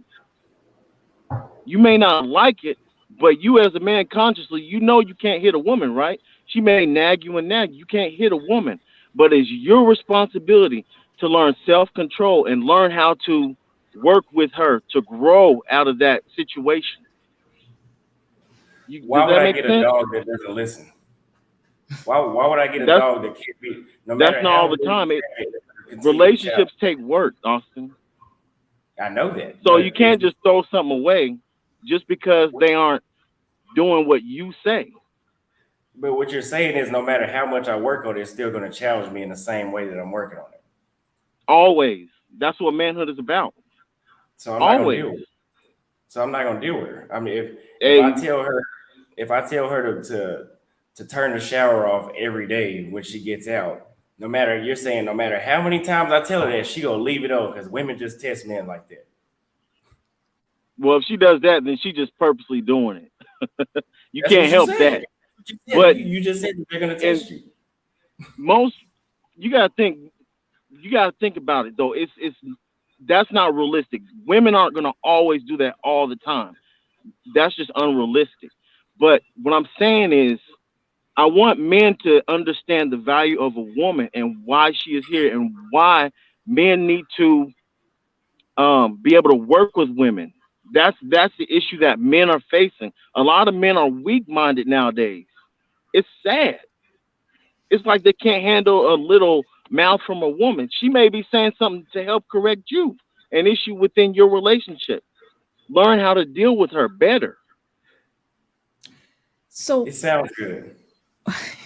watch It talk sounds and good. watch talk and act. Do you not think that he would not get the same disposition at times from the women in other cultures? Are you just saying like because he's outside the US, he won't? Women, women are women. Don't get me wrong. Okay. There are cultural differences. Some Okay. cultures don't even allow a woman to look up. You have to wear a veil on your face. You know, it's just certain things. But what I'm saying is, specifically here in America, there's a lot of freedoms and concessions that we have over here that other countries don't, that they can only dream of. But some of us don't take advantage of it. Some of us don't do work. Many of us are traumatized through decades and decades of um, dysfunction, the loss, a loss of morality in this country. There's hardly any morality. Everywhere you turn on, there's sex constantly being put in your face. Music, dirty music that we're listening to constantly that manipulates the subconscious mind. So are you saying that he can't be a man in Thailand? He can be a man in Thailand, but Okay. is he really going to take those women seriously? Yes, because they allow me to be a man. You're a So man you, regardless. It's about where your mind's at. You're a No, man regardless. you're a man Physically, regardless, but where are you allowed to be a man at? I mean, just depends. America, you already know America's not going to allow you to be a man. You already know the situation in America. America don't want you to be a man. We already know that. watch talk and act. You just confused me. I th- No, America. What are we? Okay, and this is a whole different topic. But what are we constantly put? What's constantly pushed in our face? Homosexuality, right? You see a lot of these homes with fathers. So Austin, are you wanting to have other callers? Are you about ready to go? I can take one more. That one was funny though, because I think Okay, he was because trolling different. pull him back up just for a second. Let me make sure I'm understanding something. I'm sorry about that. Watch it talk. We listen. Let's make sure we understanding each other because I think Austin has said to us numerous times that he left the United States because of pronouns, mistreatment, liberalism, and things of that nature, and he doesn't want to do any of it anymore. So where he is now, he's being the man, the leader, the person in authority, and he's allowed to do that. And the women he's dating are submissive. He's come across some that isn't, but still he's there and he's doing exactly what he wants to do. Is there an issue with that, or are you speaking to other I don't men? have. Remember, Okay, I told you I have no issues with Austin at Austin. all. Okay, I You got have you. to Okay, understand, I have no issues. But it's the men who are running behind the quote unquote passport bro title that are really weak men. Some of them can't even handle no, I shouldn't say a strong woman because I'm just saying a decent woman who challenges them. Some of them can't handle them, and that's a problem because they aren't willing to do work in I understand. relationships, not only in the relationship but on themselves personally. They Okay, can't so this handle is it. a listen, watch talk and act. This is a solution based show. So what would you say a solution or something that you can put out there for the men that you feel fall into this category? What can we do to make sure our men are leaders and they're getting a good information? What can we say? You have to learn how to unlearn behaviors, specific behaviors. You have to re-educate yourself from everything that you learned from childhood in this on this continent, because Okay. everything that we've learned is a lie. You have Okay. to understand the value of family structure. You have to understand how we relate, how we're supposed to relate one toward the other when it comes to male and female relationships. You have to All right. understand. Watch Talk The and act. spiritual aspects. Listen, we're going. This conversation is going down another direction. But I appreciate your solutions, and you're exactly right. But we got several callers that came in, No and Austin, all problem. these. Thank you so much, though, for coming up. Thank you, Austin. We got actually 4 more. We're gonna hurry up and do this. Listen, one more. One more. Okay, Trey, come on up. Trey, how you doing tonight? You in that grocery store again? I can't hear you. Unmute yourself. Oh, can you hear me? I can. Yeah, I All always right. catch your show when I'm driving, and I'm like, I need to go pull over for a second because some of this to me is a little bit wild. Like I spent 8 years in the military, and one of the things that you're taught is you learn about collateral damage. And the fact of the matter is that there are going to be some people in our community that are going to catch the worst of this. It is going to be what it is. I am a firm believer that sometimes you got to demolish the entire house and rebuild and start all over. Does that mean that there are a few rooms in a house that didn't need to be torn down? Of course. Of course, there's a few rooms in the house that didn't need to be torn down. But in order to fix this problem, we have got to tear the entire thing down and start all over. This isn't going anywhere. Men are going to travel, whether they are Latino, whether they are white or black. They're going to travel. It's not going to stop. And I want to say to you, Austin, I want to say this. There are a lot of people that share our reflection that are jealous of you. They are jealous of you because you are 23 and free. You are not getting up every day and you are not in the matrix. You are not going to work every day. You ain't got to ask nobody for time off. You get to travel and do what you want to do. And there are people who are jealous of you. I have watched every video that you have put out for the most of it. I even watched your videos with Vibing with Fred. These guys are terrified that this might become the norm for 20-year-old black men. They are terrified of this. Because if black men start walking around saying, well, I don't have to stay here. I can just go somewhere else. And we know that one of the things in America, SB, America's trendy, very trendy. Something gets popular and people hop onto it. But imagine Right. if you get a few million black men in their 20s and 30s who say, I don't want to do this anymore and I'm going to leave. So my message to you, because I'm not a hater, I travel. And one of the things I learned when I first went to Osan, South Korea, one of the first things I learned, these women are different. I remember saying that to myself at 19 years old. These women different over here. Keep doing what you're doing, Austin. Don't stop. Don't let anybody tell you or push you off. That whole Brazil thing, it is what it is. People are going to clout chase. And the other thing, and I wrote this in one of your comments, you guys got to start taking legal action. If people want to start putting that trafficking thing on you, you got to start hitting them where it hurts, and that's in their pockets. You guys got to start sending out cease and desist letters. You guys have got to get on this because these people out here saying these things about you guys, and they're so negative. They're so incendiary. It's so disgusting to see with zero proof. There's no proof. And it's one thing if you had proof. There's zero proof. I used to be in law enforcement. I worked on evidence. You got to show me something. You can't just say something and say, oh, well, that's just the way it is. It doesn't work that way. A lot of people, black, white, male or female, they're jealous of you because you're 23 and free. Don't stop. Enjoy your life. Just enjoy your life. Thanks, SB. I had to come in. I was like, this is crazy to watch. Because to me, is it sex tourism if I go to Miami and have sex with women? Is that Right. sex tourism? But if Right. I just got back from Ghana, Accra, Ghana. But if I go over there and do it now, it's a problem. But I could do the same thing. I live in DC. So if I have sex with 4 women in DC, is that sex tourism? So it's only sex tourism if I travel and have sex with a bunch of women. But as long as I stay here in the matrix and I stay locked down in America, it's fine. It's perfectly okay. You can treat the American women however you want to. Just don't go over there and treat them. And then I'm also confused. What's the liberating part? Are women wanting to be sexually liberated or not?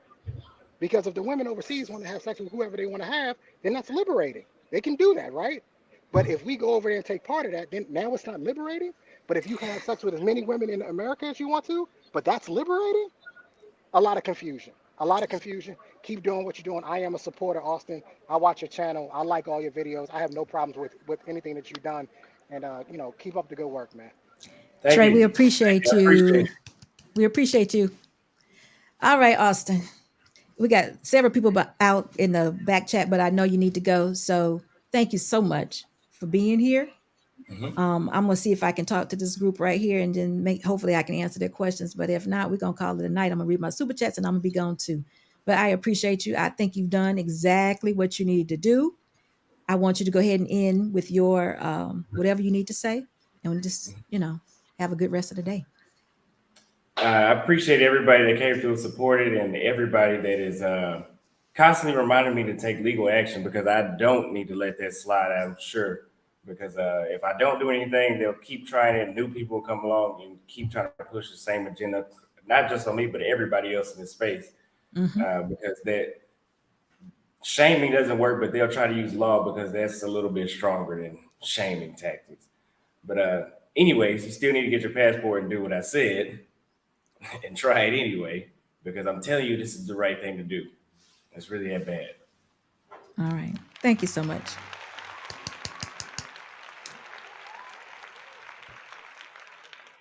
All right. Thank you, Austin. And we will be reaching out to you very soon and hope you have a good rest of the day. So we're going to read the super chats really quick, and then we're going to talk to the young men or women, young men in the back.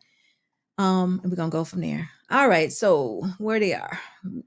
Azrael, thank you so much for your $9.99 super chats. It's, people say men like Austin need to develop social skills. Kevin had social skills. How was he treated? JP Morgan said that by 2032, 45% of women will be single, childless.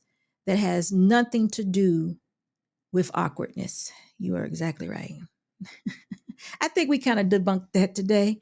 No such awkwardness here. Sonny Robinson, thank you so much for your $5 super chat. I stand shoulder to shoulder with Austin. Western culture women are done. Passport, bro up, stop the policing. Thank you so much. Prime, how are you? Thank you so much for the $5 super chat. People are trying to make him say he gives women in Thailand money to be nice when those women don't ask for that. I think I read that already, but thank you so much for your $5 super chat. Eastwood Henderson, they give passport bros so much bad attention, but don't expose white women going to the Gambia looking for young Gambian men. Wow. Interesting, interesting information. Mark Thompson, thank you so much for your $9.99 super chat. People don't realize he's not a woman. He's not on a woman hunt. He's exploring the world and documenting his travels and doing experiences along the way. A sex tourist pays for sex, and this man has not paid for sex. Very much true. Thank you so much, Mark. Eastwood Henderson, thank you so much again for your $5.99 super chat. I don't see why people trying to examine this brother but say nothing about the palm-colored pedos traveling to other countries, exploiting children. That's big. We don't want to talk about that. Zaylin, thank you so much for your $20 super chat. The married men on cruise season gotta protect their ladies' confidence because they thought that they could do better in another country with naturally feminine and agreeable women is a real threat. Competition is global now. It very much is global.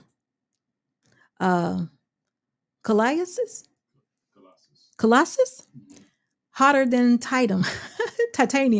Okay. We have handsome nuclear scientists being told to search for needles in haystack. Sisters have decided to tank the race. It's simple. Okay. Eastwood Henderson, just found your channel, sis. Just subscribe. Love your perspectives. Thank you so much for your $4.99 super chat. Sonny Robinson, American, thank you so much for your $10 super chat. American Black women logic is if I can't have you, nobody else will. Make it make sense. That's extreme, but it kind of sounds like this. Sugar Bomb, how you doing today? Well, stats say if safer with Black men outside of America. You gonna get you one? Sugar Bomb, you so funny. Eastwood Henderson, 999 super check. I thank you so much for that. I disagree with the red sweater woman. Oh, she is implying that Austin has done something wrong. Also, she's applying her Western standards to women from another hemisphere. Actually, she's not from the West. She is from El Salvador. And I think she may have been talking about all men that decide to go passport. But you know what? We do need a little bit more evidence. We can't just blame all of those things on one person. Tampa Bong says, Sierra, when Black women goes on girls' trips to Jamaica for temporary romance, getting bamboo massage from D. Oh, Y'all know what? I'm having trouble right now. Massage from D. Whew. Saint Jacques, is that a bad look? Stella versus what? What was that last part? Oh my goodness. That could be a bad look. Andre, thank you so much for your $10 super chat. This lady from El Salvador needs to be worried about MS-13 and her president making her country currency Bitcoin instead of trying to trash passport bros. Oh my goodness. Uh, Gibson, thank you so much for your $25 super chat. The Passport Bros are well-connected group that believe in networking across multiple continents, enjoying their lives outside of America.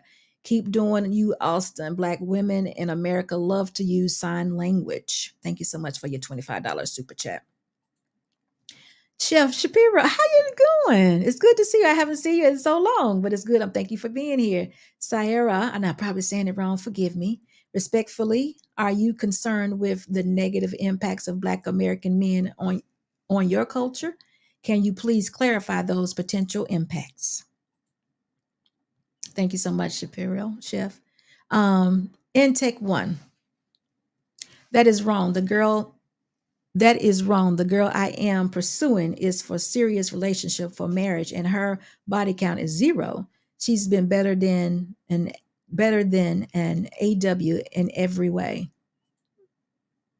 Marquise, thank you so much for your $1.99 super chat. Are you from El Salvador? I'll be there 3:30. Have a good trip. Eastwood Henderson, thank you so much for your $9.99 super chat. The red sweater is concerned with Black men influence in her culture. I think we already read that one. Sir Chai. Oh, wait a minute. Azrael, thank you so much for your $4.99 super chat. I'm not saying you also her. Why are you bringing your negativity to other countries? I'm not talking about you also her. You guys don't marry these women. All right, Sir Chai, thank you so much for your $2 super chat. He says, salute to Austin and Security Boss. Thank you, Sir Chai. Chef, that's the one. Oh, Sir Chai. Oh, 2 of them. Thank you so much. Sierra, what about the passport sis accountability?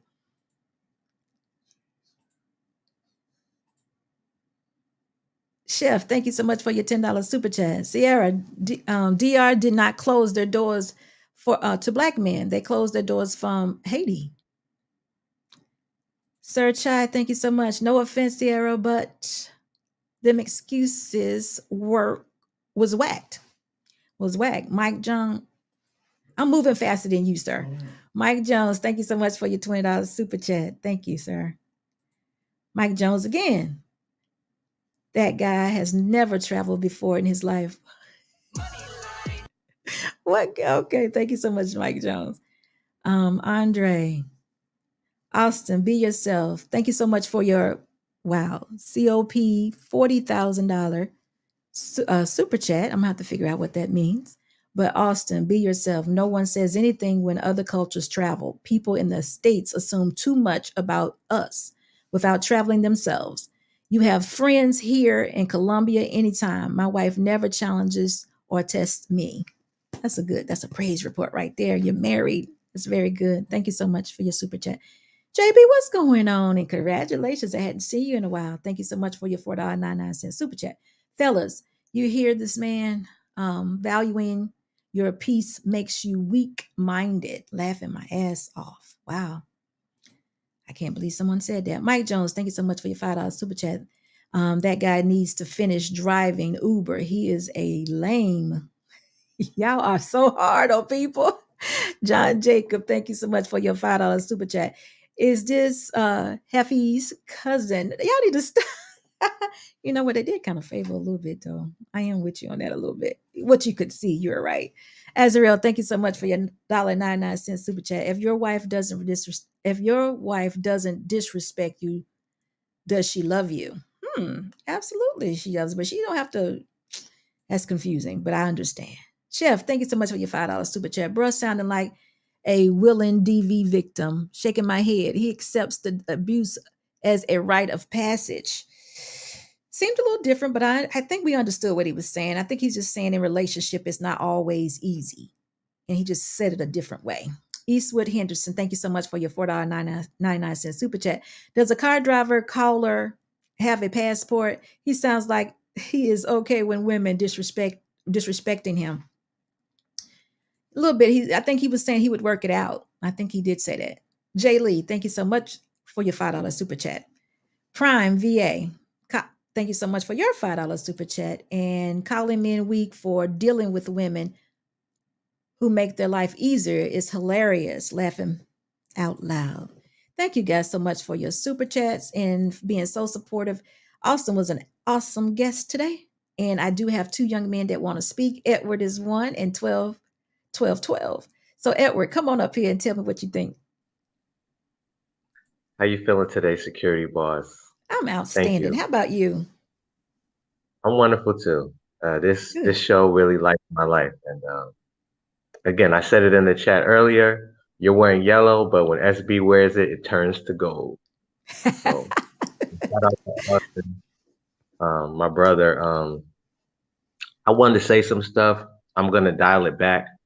To my brothers in the chat, I expected a little bit. I see some comments. I think they're a bit, well, I'll put it this way. I learned this. Men solve problems. Boys create them. So if you're not solving problems, I don't know what you're doing. I think that women of all races, of all colors, shapes and sizes, they look to men, to us, for leadership, responsibility, tact, decision-making, and wisdom. And it's hard to do that when you're in the chat talking about, well, what about the women? The women do this. What about this? What about that? You should be holding your composure. And to the brother who drives Uber in the car, well, I'm not sure what he does, but what he was referring to, because he might not have the experience, he's referring to, some people will refer to it as a ish test that women would do to test to see if you're still on point as a man. Like, for example, saying, let's just say I'm on a date with a young lady and I say I would like to eat the rice today. She says, I think you should get the salad. I'm gonna get you the salad. She wants to see, are you gonna stick to your decision or are you gonna go with what she wants to do? So that's similar to one of those tests. As far as passport bros, and I gotta salute Austin, but I will say this, I looked up the young lady, one of the young ladies who was criticizing him on the show, and she's also from Texas as well. And I was looking at her Instagram because she was being demonized for the things that she was saying. And I saw that she's not a bad person, you know. She's a good person. And I think that a lot of times us as men, when it comes to African American women, we don't understand the things that we went through. And we always say, I hear in the chat that it says, oh, whenever Black men, it's only when we do. Well, a lot of people that are not of our culture know our history better than we do. That's something that I found out as a researcher. And when you understand the things that were done to us, when you understand James Marion Sims, the father of gynecology, and the thing that he did to African American women, and the things that continue to be done, the lab experiments, the medical experiments, the genetically modified food, the chemicals that are sprayed in the areas of Dallas and Houston and all these other places, you can see why our sisters would not be as readily submissive and feminine as they could be, because they're usually left alone and abandoned. And they are naturally submissive. But you would have to go through experiences to be able to see that and be able to draw that out. And from my traveling, I've been traveling for 9 years now. I started, about 24. So, and I'll say this, things that I've learned, I've read books. I think a lot of it is failure to acknowledge communication skills and to develop communication skills and not understanding, for example, I remember the brother Austin said, okay, let me back it up. He asked for a girl's number and she said no.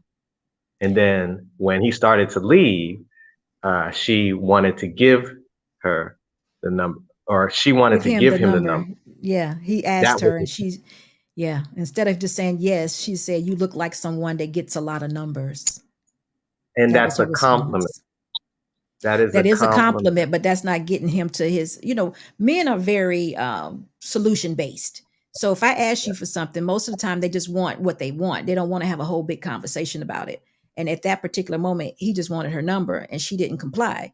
So, that we can look at this several ways, but that could be, this is how this whole thing is going to be for the rest of my life if I continue with this woman. It could always be pushback, but I really want to have your number, but I just don't want you to know I want your number. And some people are just not ready to play those games every day of their life. They just like, okay, I'll move on to the next. Some people consider that as a sign that this is not what I'm supposed to be doing. So I kind of understand what he's saying, but I understand what you're saying too. Women do have a tendency to play those games and they want more from the man at the wrong time, maybe, or they just don't know men. Some men just don't, they just want to do this. And I want your number, give it to me. If you don't do it, fine, I'm moving on. That's Well, simple. I'd like money and not to have to work. But Exactly. Exactly. And if somebody gave it to you, if you went somewhere and you said, I want some money, somebody gave it to you, or they say, I got some, then they start asking you a bunch of questions. What you going to do? You're going to go on to the next instead of them just giving it to you. If they got it, give it. But mhm. Edward, I feel like you have a lot you want to say today, and I got a few people back here that want to speak too. So go Yeah, ahead and yeah, tell yeah, me your last absolutely. thoughts. Okay, my last thought is, if I had so I have two things I'd like to say. Okay. If I had a chance to ask Austin one thing, it would be to say, how many other states besides Texas have you dealt with women from? To say that Okay. all of, or the majority of them are not cooperative.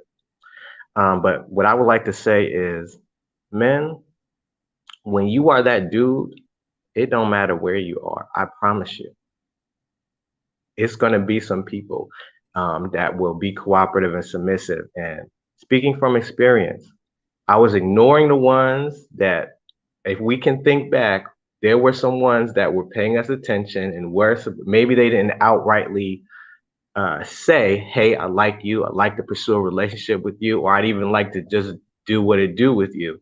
But we have to pay attention to body language and subtleties and remember that we don't communicate the same or in the Right. same way. We That's have the true. same emotions, but we don't communicate them in the same way. And don't set yourself up for failure just because you didn't realize. So read, do the knowledge, study, and get rid of that anger and bitterness because it's not going to do you any good anyway. So that's all I have to Thanks, say. Thank you, Edward. Security Phone. That's what I want to say. And I appreciate the show. All right, And shout out listen, to Austin. you have a good rest of the night, okay? Thank you very much. Thanks. Sure. Bye-bye. 1212. Hey, how you doing? I'm doing well. How are you? Good, good. This was an excellent show. Uh, Thank you. thank you for having this show with Austin. It was a pretty good show. Very interesting. I'm just gonna make this real quick. I just want to make sure that there's no wrong perception that like passport bros, whatever you want to call it, that we don't like black women or like women in general in America, or whatever. Because a lot of us, actually, our moms are black. You know what I mean? We love women, black women. So we just want to make sure that there's not a negative perception out there that we hate black women and things like that. We just the thing about the black women, they actually have a lot of power that they don't know about. The black women, they have a lot of power. Their power is they can prevent passport bros from traveling to different countries. You know what I mean? They don't realize the power that they have, but a lot of them are mad. If you're mad about them traveling, how about you examine yourself and figure out what you have to do to make them stay? Because you have the power to make the passport bros prevent them from traveling to different countries and meeting different women. We could just stay right here, to be honest. But it all starts with you guys, because the women kind of control the dating market in a way. So, so the women are actually, they have a lot of power. They could prevent us from traveling to these different places, but they just got to examine themselves. Like, what are we doing that's making them travel? You know what I mean? So, but we love black women. So we just want y'all to examine yourselves and contemplate why are men traveling to these different places, because there's obviously a reason. And us as men, we're very simple. We don't ask the women to do much. You know what I mean? We want sex. We want a sandwich or whatever. You know what I mean? We want the simple things. We're not hard. We're not confusing. We're very simple. You know what I mean? But it seems So like yeah, go ahead. I got a question. So if I was with a group of women right now, and it's just to say this, and I asked the women, what reason do you all think that the passport bros are leaving the United States and going to other countries to find women? What would you think that they would say? What would they say? What And would the the women reason why say? that the You men all are are leaving. traveling? Yes, sir. What Well, their reason, in my opinion, would be that the men are traveling because to be honest, I think they will say that the men are traveling because like the women are easier, but I don't really think that's the right way to say it. I think it's more straightforward, you know. So Um, they would say they're traveling because those women are easy and submissive per se. yeah, yeah, Okay. yeah. But I think there's a negative perception because I think majority of saying that they're traveling for this and that, like for negative reasons, but the real reason why men are traveling because like men or like the women overseas are just more straightforward. They don't really play games, you know. Like if I meet someone overseas, like I was in DR and I was in Europe not too long ago. 2 months ago, I was in Switzerland and Spain, and I was in DR, and I'm going to other places as well. But women they're more straightforward. If they like you, they're just gonna let it be known. It's not too many games involved. It's no BS. Of course, there's women like that. You can meet good women in America as well that don't play games, but the percentage is low. In terms of like games being involved, the percentage is higher in America, and the percentage of games being involved overseas is much lower. So, Okay. So you're just you know, saying that you're meeting it's more abundance. There's more women that are good women in other countries versus here in the States. Is that what you're saying? yeah, Okay. that's what I'm saying. But I'm All not right. knocking the women in America. Of course, there are good women here, but it's like you're trying to. It's like you're trying to find a diamond, and it's like in the rough. Like it's just too much work to try to figure it out when you Too could just much go work. overseas. You know what I mean? I do I'm not know. gonna say it's too much work. It's You like already did. But I yeah. understand what you're saying though. It's But like let me tell you this. Think of it like this though. A wife, I'm gonna go all the way there. A wife is a precious thing. of So, course. you know, always keep your standard up, whether it's here or whether it's in another country. You still want to have that high standard because you are looking for that diamond. Yeah, right, for So, sure. so Yeah, listen. Oh, go yeah. ahead. Hey, I was just saying that like like a lot of women say, oh, you gotta find us or something like that. Well, we can find you, but you gotta make yourself more presentable. I was Mm, saying like the women they're more presentable out there. You know what I mean? okay. That's all I was saying. All That's right. all I was saying. That's all. Well, thank you, 12, for coming up and sharing. And how old are you? I'm sorry. How old are you, if you don't mind me I'm asking? 29. And you have been a passport bro for how long, sir?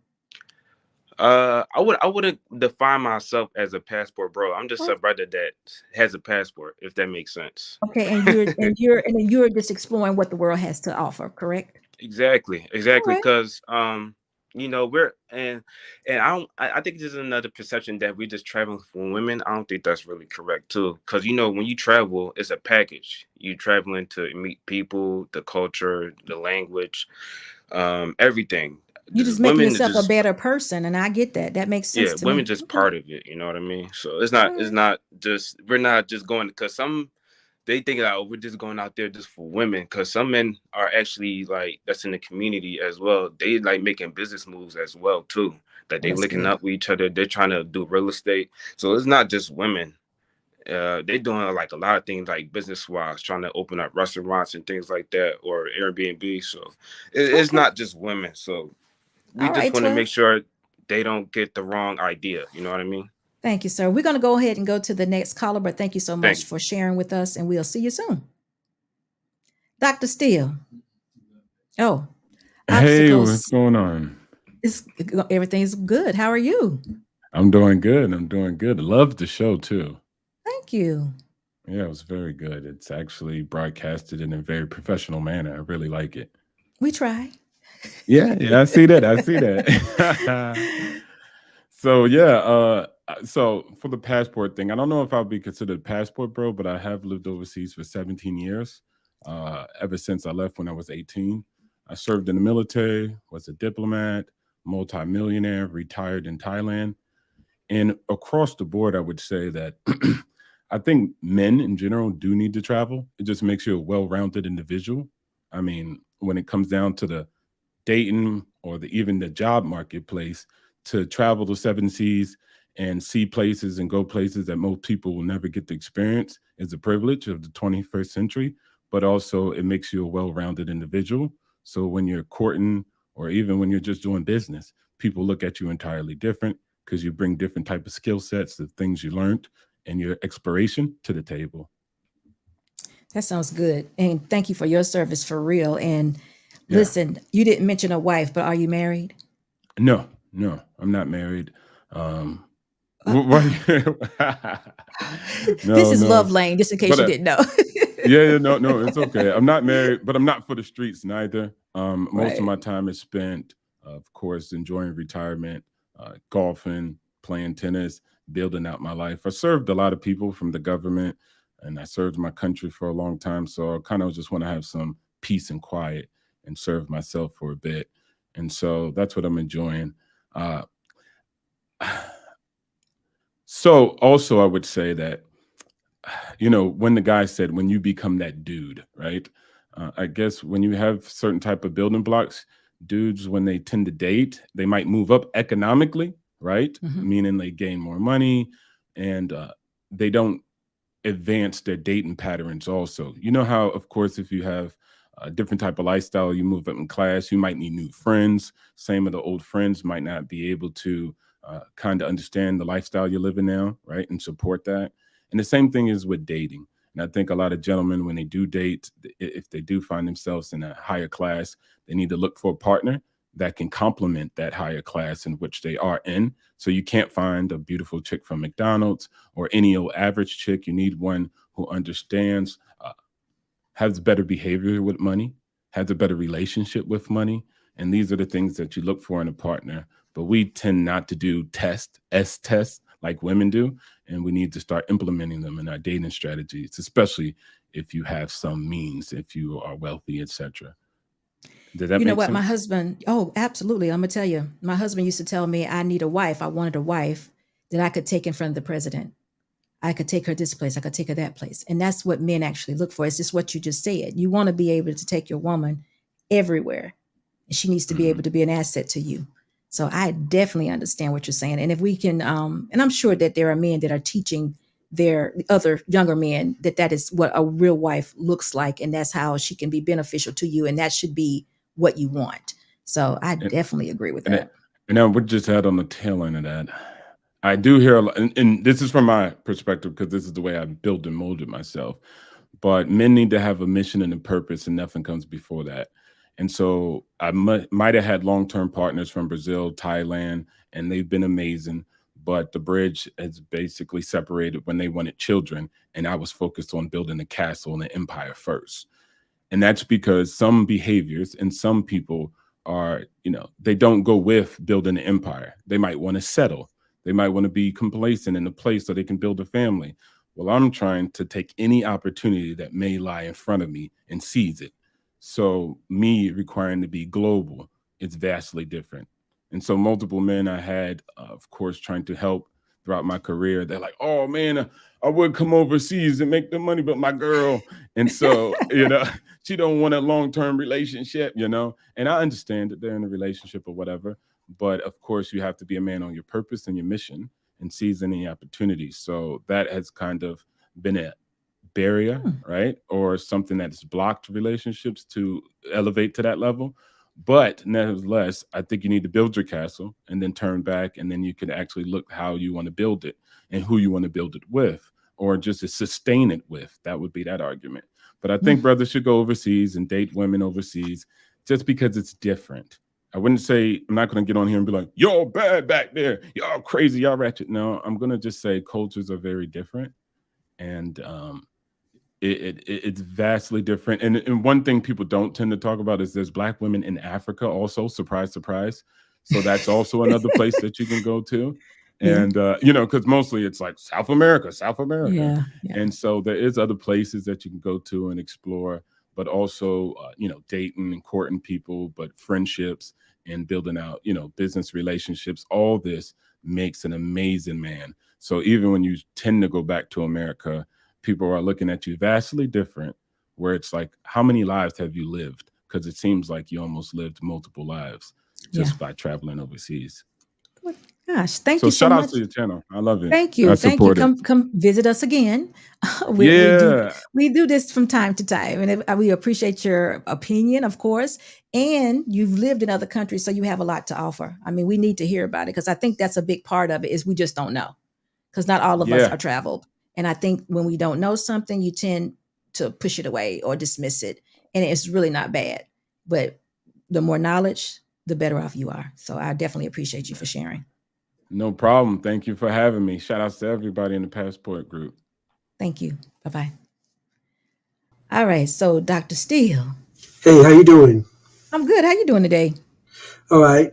I want to thank Auston first and foremost for giving us a lot of valid information. Now, I myself am not a passport bro. I believe there are still good Black women here in this country. But I also believe there are good Black women everywhere all over the globe. There are good women all over.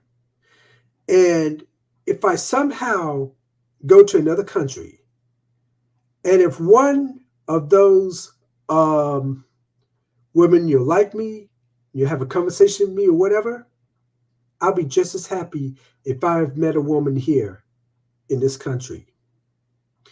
And I'm going to tell you something.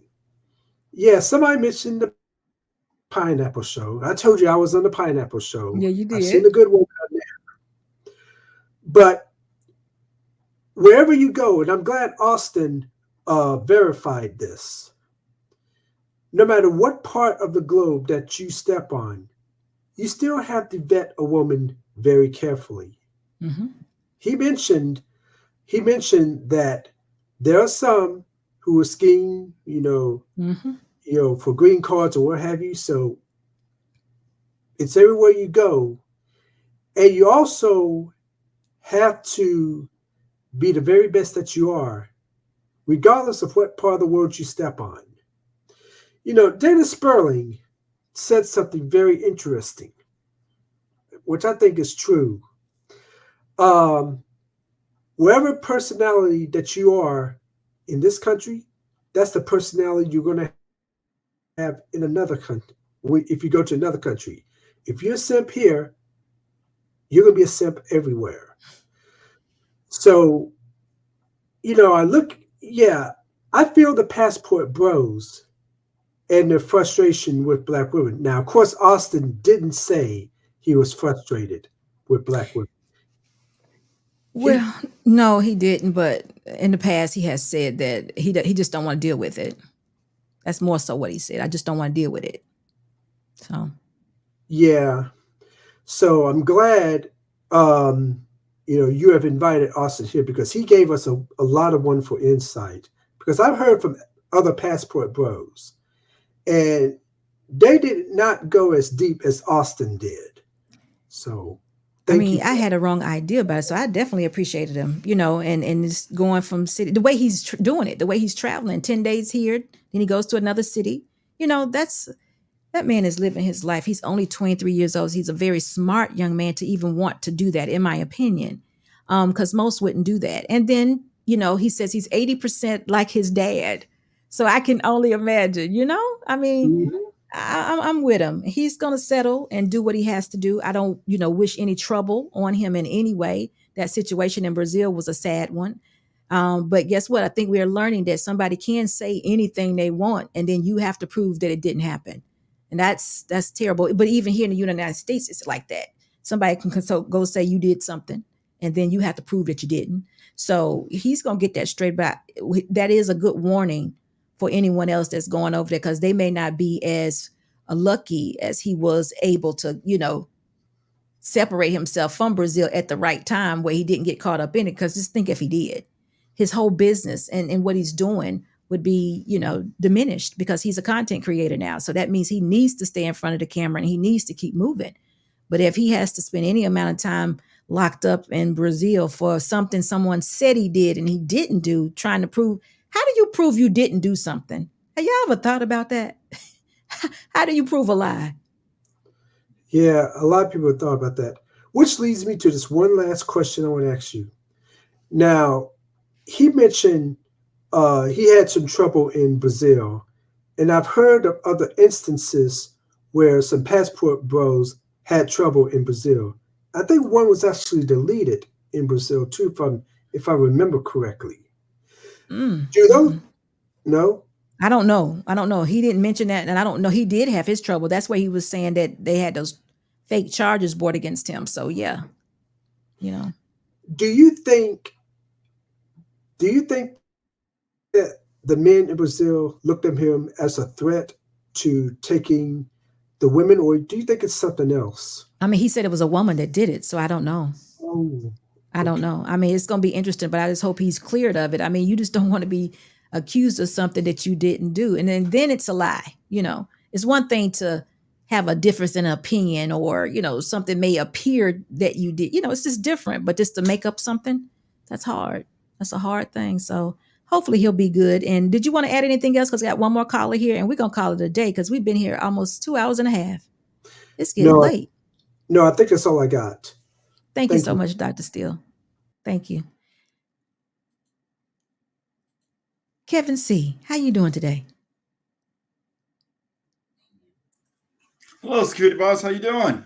I'm doing good. How are you? All righty, doing all right. My wife and I, we were actually out, so I was listening to your show in the background, and I was explaining to her what you were talking about, what Mr. Holleman was talking about, the callers that were coming up, explaining to her in the chat. Thanks for letting me come on up. Sorry I didn't catch Austin, but you did exactly what I knew you were going to do. You demonstrated the maturity, the objectivity, and the understanding that I expected you to, and you asked some good, solid questions. You allowed him to explain himself, and people should go away with a lot better idea of what it is he's doing or trying to do. And at the end of the day, he's a young man. He's traveling. He's moving around. He's doing it safely, which is, was my concern. You know what? He actually was, was taking advice that people gave him initially, which I didn't know he was traveling with a buddy, and he's actually linking up with people in different countries. So he's doing a lot of smart things. Always when it comes to people who are young and don't have as much life experience and don't have as much travel experience, my concern is, two main things, a lot of little things in between. But, the worst case scenario is obviously you ending up in a foreign prison or you losing your life. He's being smart. He's traveling in buddy pairs. He's linking up with the local people. He's actually running around. If you looked at his videos lately, he's actually done a really good job since the Brazil situation, right? And his content is actually, he's adjusted. He's done a lot of good things. He's making a lot of smart moves. So, people can look at that and go, oh, okay, yeah, we all make mistakes. He didn't get the worst case scenario, but he got a little, slap on the wrist, and he'll self-correct from there, and he's already done that. So good on him. And if you're still listening, Mr. Holleman, sorry I missed you, but I was listening in the background, and great interview, great information. And Mr. Security Boss, you did an outstanding job. I know Mr. Boss is proud of you, dearly beloved. I know he's back there doing his thing. Yes, he is. Always. He always Yeah, is. There you go. yeah, But that's what my listen, thing. thank Uh-huh. you so much though for being here. And thank you so much for your super chat. It says Secure Bells, thanks you for your maturity, objectivity, understanding with Mr. Holleman during the interview. I knew that you would do a great job. Thank you very much for that. And I Now appreciate you so much for your support. yes, ma'am. Yes, ma'am. Absolutely. Now, you know the interesting thing that's coming out of all of this? What? You know, people are actually putting me in a position to defend these passport bros. You know, initially I was like, okay, I'm an older guy. I've traveled around, military, lived in different countries, worked in different countries, done a lot of stuff, been married, divorced, remarried. You know, I'm steady and all the other stuff. You know, I'm doing I'm where I'm supposed to be in life, doing all the things I'm supposed to do. Right, hit all the checkpoints. So and as somebody who's done it for a long time, moved around, lived in the United States for decades, lived in other countries, and traveled and done a lot of things. I thought I was, actually gonna, be in a position just to kind of help these guys out and advise them. But see, what I've seen lately is people are actually putting guys like me and men who actually see what's really going on in a position to actually defend, the passport bros. There's a lot of negativity coming out about it, a lot of rumors, a lot of speculation and conjecture, and what it is they're doing or not doing. And people are seeing the hypocrisy, the double standards, when other people do it. That's been, I don't know how many times it's been said tonight, probably about a half dozen. So if we have this much energy for black men and what it is black men are doing, okay, you know what? I want to see the same energy for everybody else. Y'all need to be getting on these white men. Y'all need to be getting on, the women who do it, of all races, wherever it is they're from. Let's do all of that. If we're not going to do that, then, then why are you just looking at one group who, by the way, there's no evidence of anything salacious or anything negative. They're not doing all of this. I know there's some stereotypes and all this, that, and the third, but usually, so I don't know if you noticed, and I looked this up because I wanted to get some information about a third, somewhere between a third to maybe a quarter. I'll just say a third of Americans even have a passport. Not very many Black Americans actually have a passport, and there are actually more Black women with passports than Black men. So this, first of all, never travel. The men moving around are very small anyway, and these guys are not duds. They're not, losers. They're not, dusty and lame and all this other stuff and everything else and all the other shaming tactics that you're hearing about. You have to actually have your life squared away. You have to have the finances, resources, and then with overseas work, remote work, and people actually, doing stuff like that, to include, traveling and learning cultures or learning languages. There's a lot going on outside of dealing with women. As far as men are concerned, your, primary goals should be personal improvement and self-development. You're doing those things, then the women will come. All right. No offense to the women. We love y'all, but you guys are not our mission. You're not our primary mission. But if we're doing what we're supposed to do, then a woman's going to look at you and go, you know what?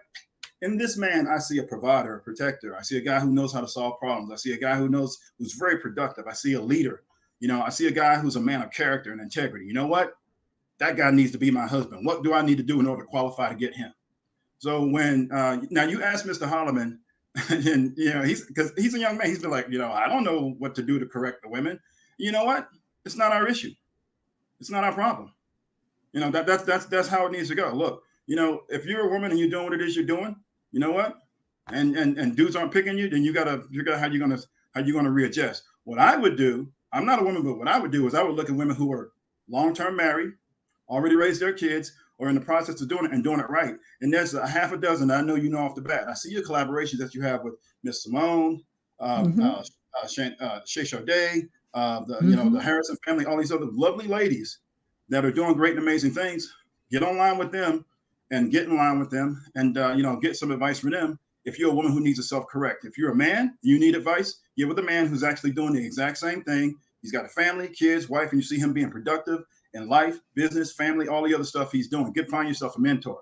We're not trying to hear about this stuff about you're not, you didn't get it when you were coming up or nobody taught you and all this other stuff, because there's too many people out here already who are already doing it. So you link up with those folks and you get the thing from them. So that was a good question you asked him, and it made sense that he didn't know the answer because he ain't a woman. Young.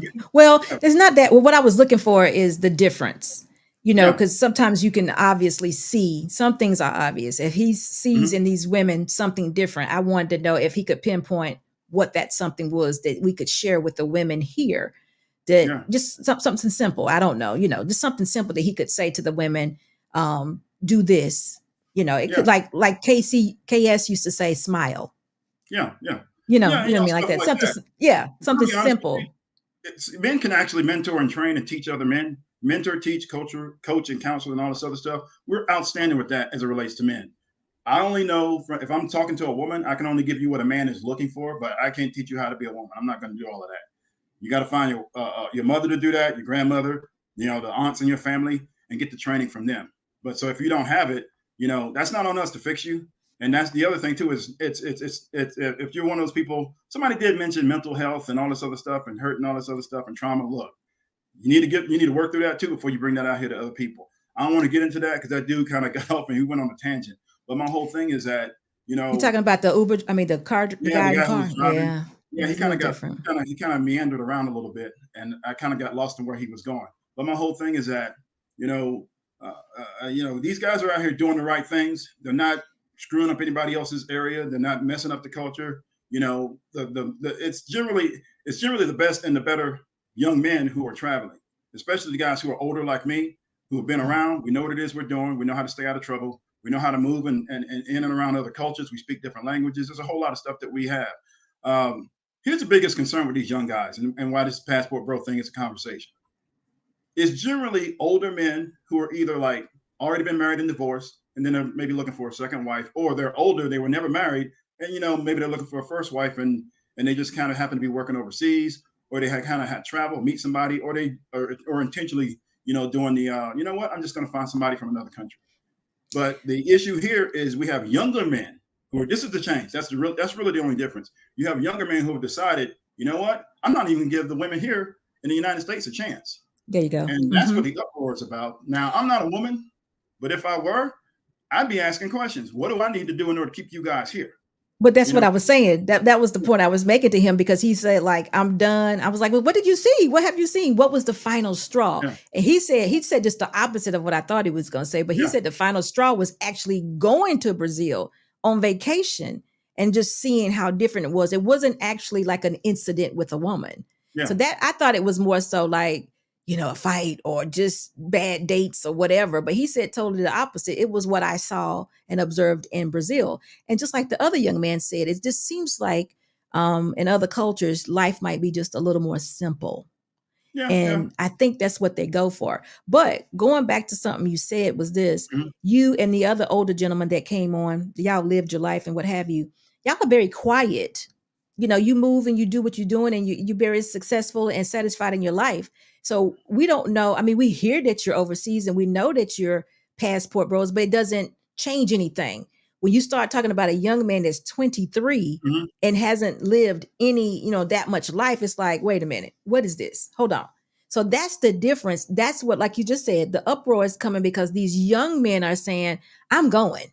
But if someone's in the military, it's expected. If you're 18, you're going to go to Germany for a while. You may go somewhere else. It's just expected. But for a young man to say, wake up one morning in Texas, next week he's in Brazil, and he's like, I'm not ever going back. So no, I'm not a tourist anymore. I'm just learning my way. That's different. Yeah, well, that's a young man that's supposed to be. So if he doesn't leave the United States, ideally he would find a wife in his racial group around in the United States, marry, raise kids, all this other stuff, and everything else. Right. So he's already removed himself from the pool. Yes. Again, so that's a hit to the women, because look, the productive men are going to do what productive men do, whether they're in the United States or in other countries. So they're going to get what it is they're looking for in the wife, in a girlfriend, serious relationship, eventually to marriage. So that's the thing in reverse. Just look at what these guys are looking for, and then course correct, self-adjust, and do that with a female mentor. Look, because I look at it this way. We got to qualify for women, right? So don't the women have to qualify themselves to us if we're going to take care of them, invest in them, marry them, and take care of the kids and all the other stuff? So that's what this whole thing is about. So that's one of the messages I see is getting lost, because everybody's like looking at the men. Okay, so what are you doing as a woman? All right, let's flip that mirror back, and that's where you come in. Absolutely. And I agree. With your wife classes and all the other stuff. So wife good job what you're doing. Appreciate you. Thank you so much, Kevin. I'm about to end this show. I'm gonna go over these super chats, and I want all of you all. I just want to thank you all, because this has been an awesome show. Auston was great. He helped me out a lot. He explained a lot. He wasn't negative in any way. I know now that it's not necessarily that a man that can't get a woman Yeah. that goes as a passport bro. It's just someone who has a different preference. And I agree to that too. So it's all good for me. And I just want to hear more stories. I'm gonna continue to follow him to make sure he's Yeah. good. I'm good. And Yeah. you're gonna You know, continue to share with us too.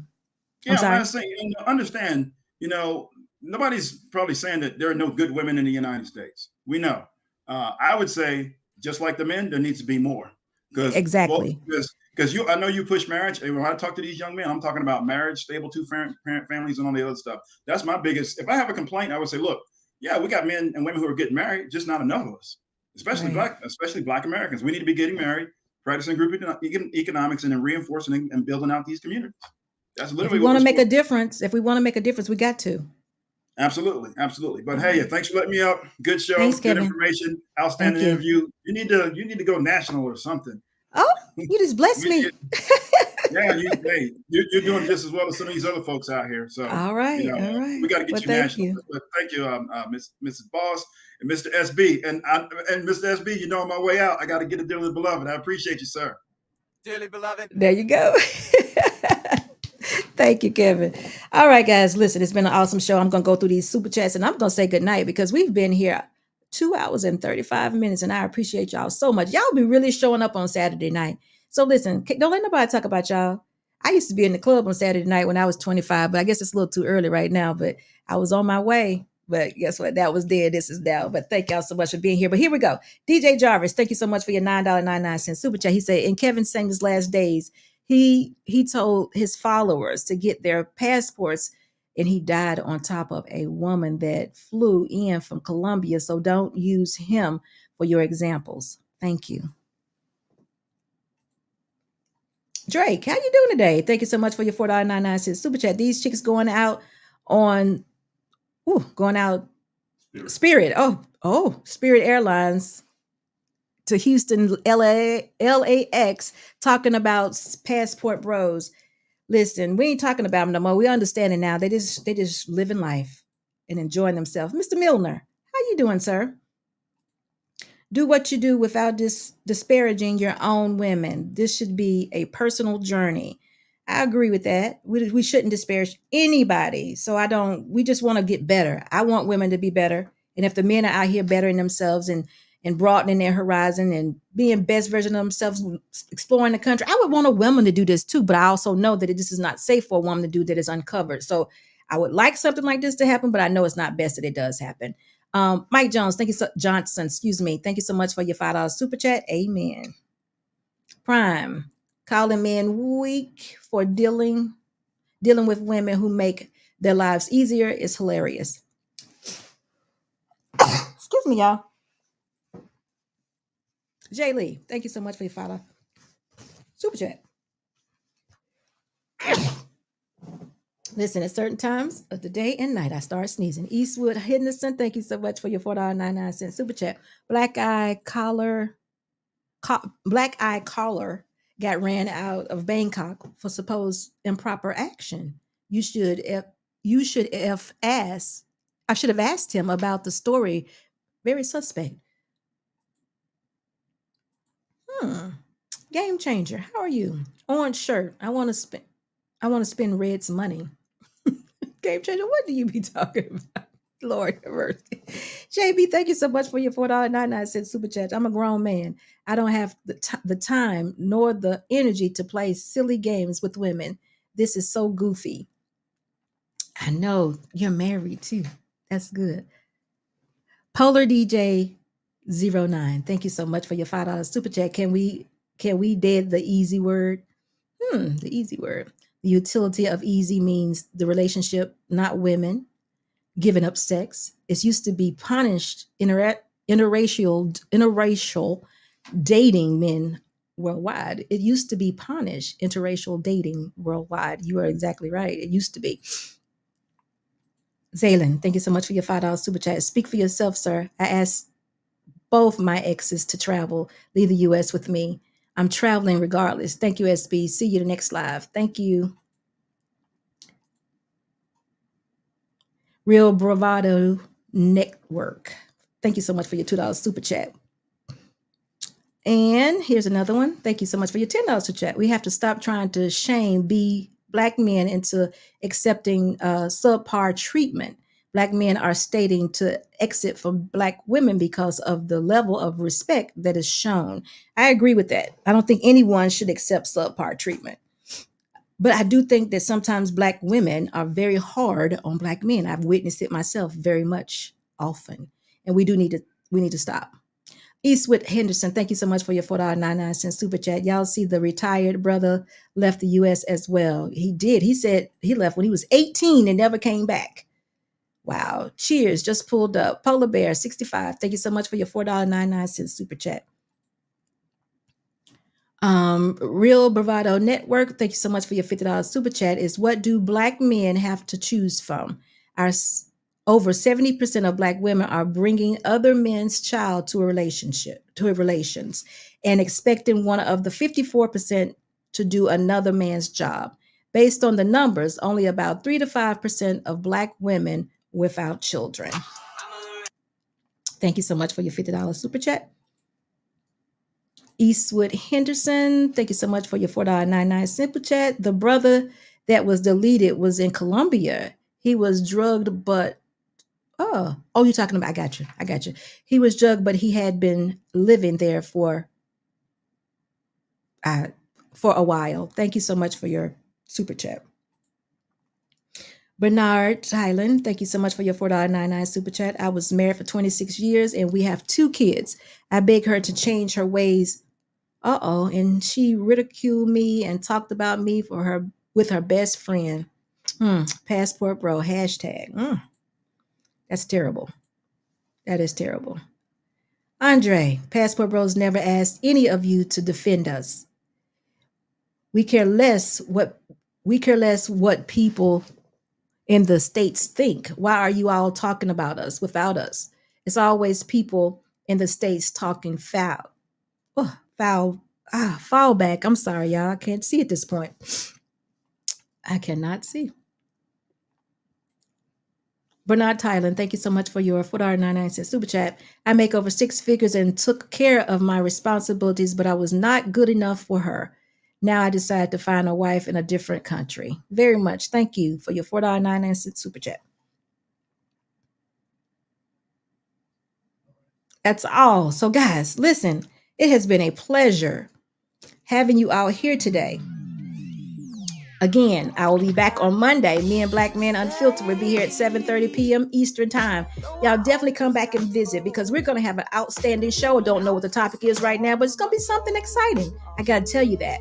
Definitely come and join me. You've been exciting today. We've learned more about the Passport Bros in 2 hours that we have known in last 5 years. But again, shout out to Auston. Continue to do what you do. Enjoy yourself. And listen, I wish you all the best, including all the Passport Bros that are out there doing their thing. Listen, we're going to work on the women. We're going to become the best versions of ourselves. And if you men decide to love on us, continue to do so. That's what we want, because I want all of y'all to be married. Y'all already know. Y'all have a good night, and thank you so much for being here. Bye-bye. Be the life of the party. You drink it all the Bacardi. Let's take it back for this started. You want the love, I don't got it. You screaming, stay, please don't go. Don't think it's in me to listen to foe.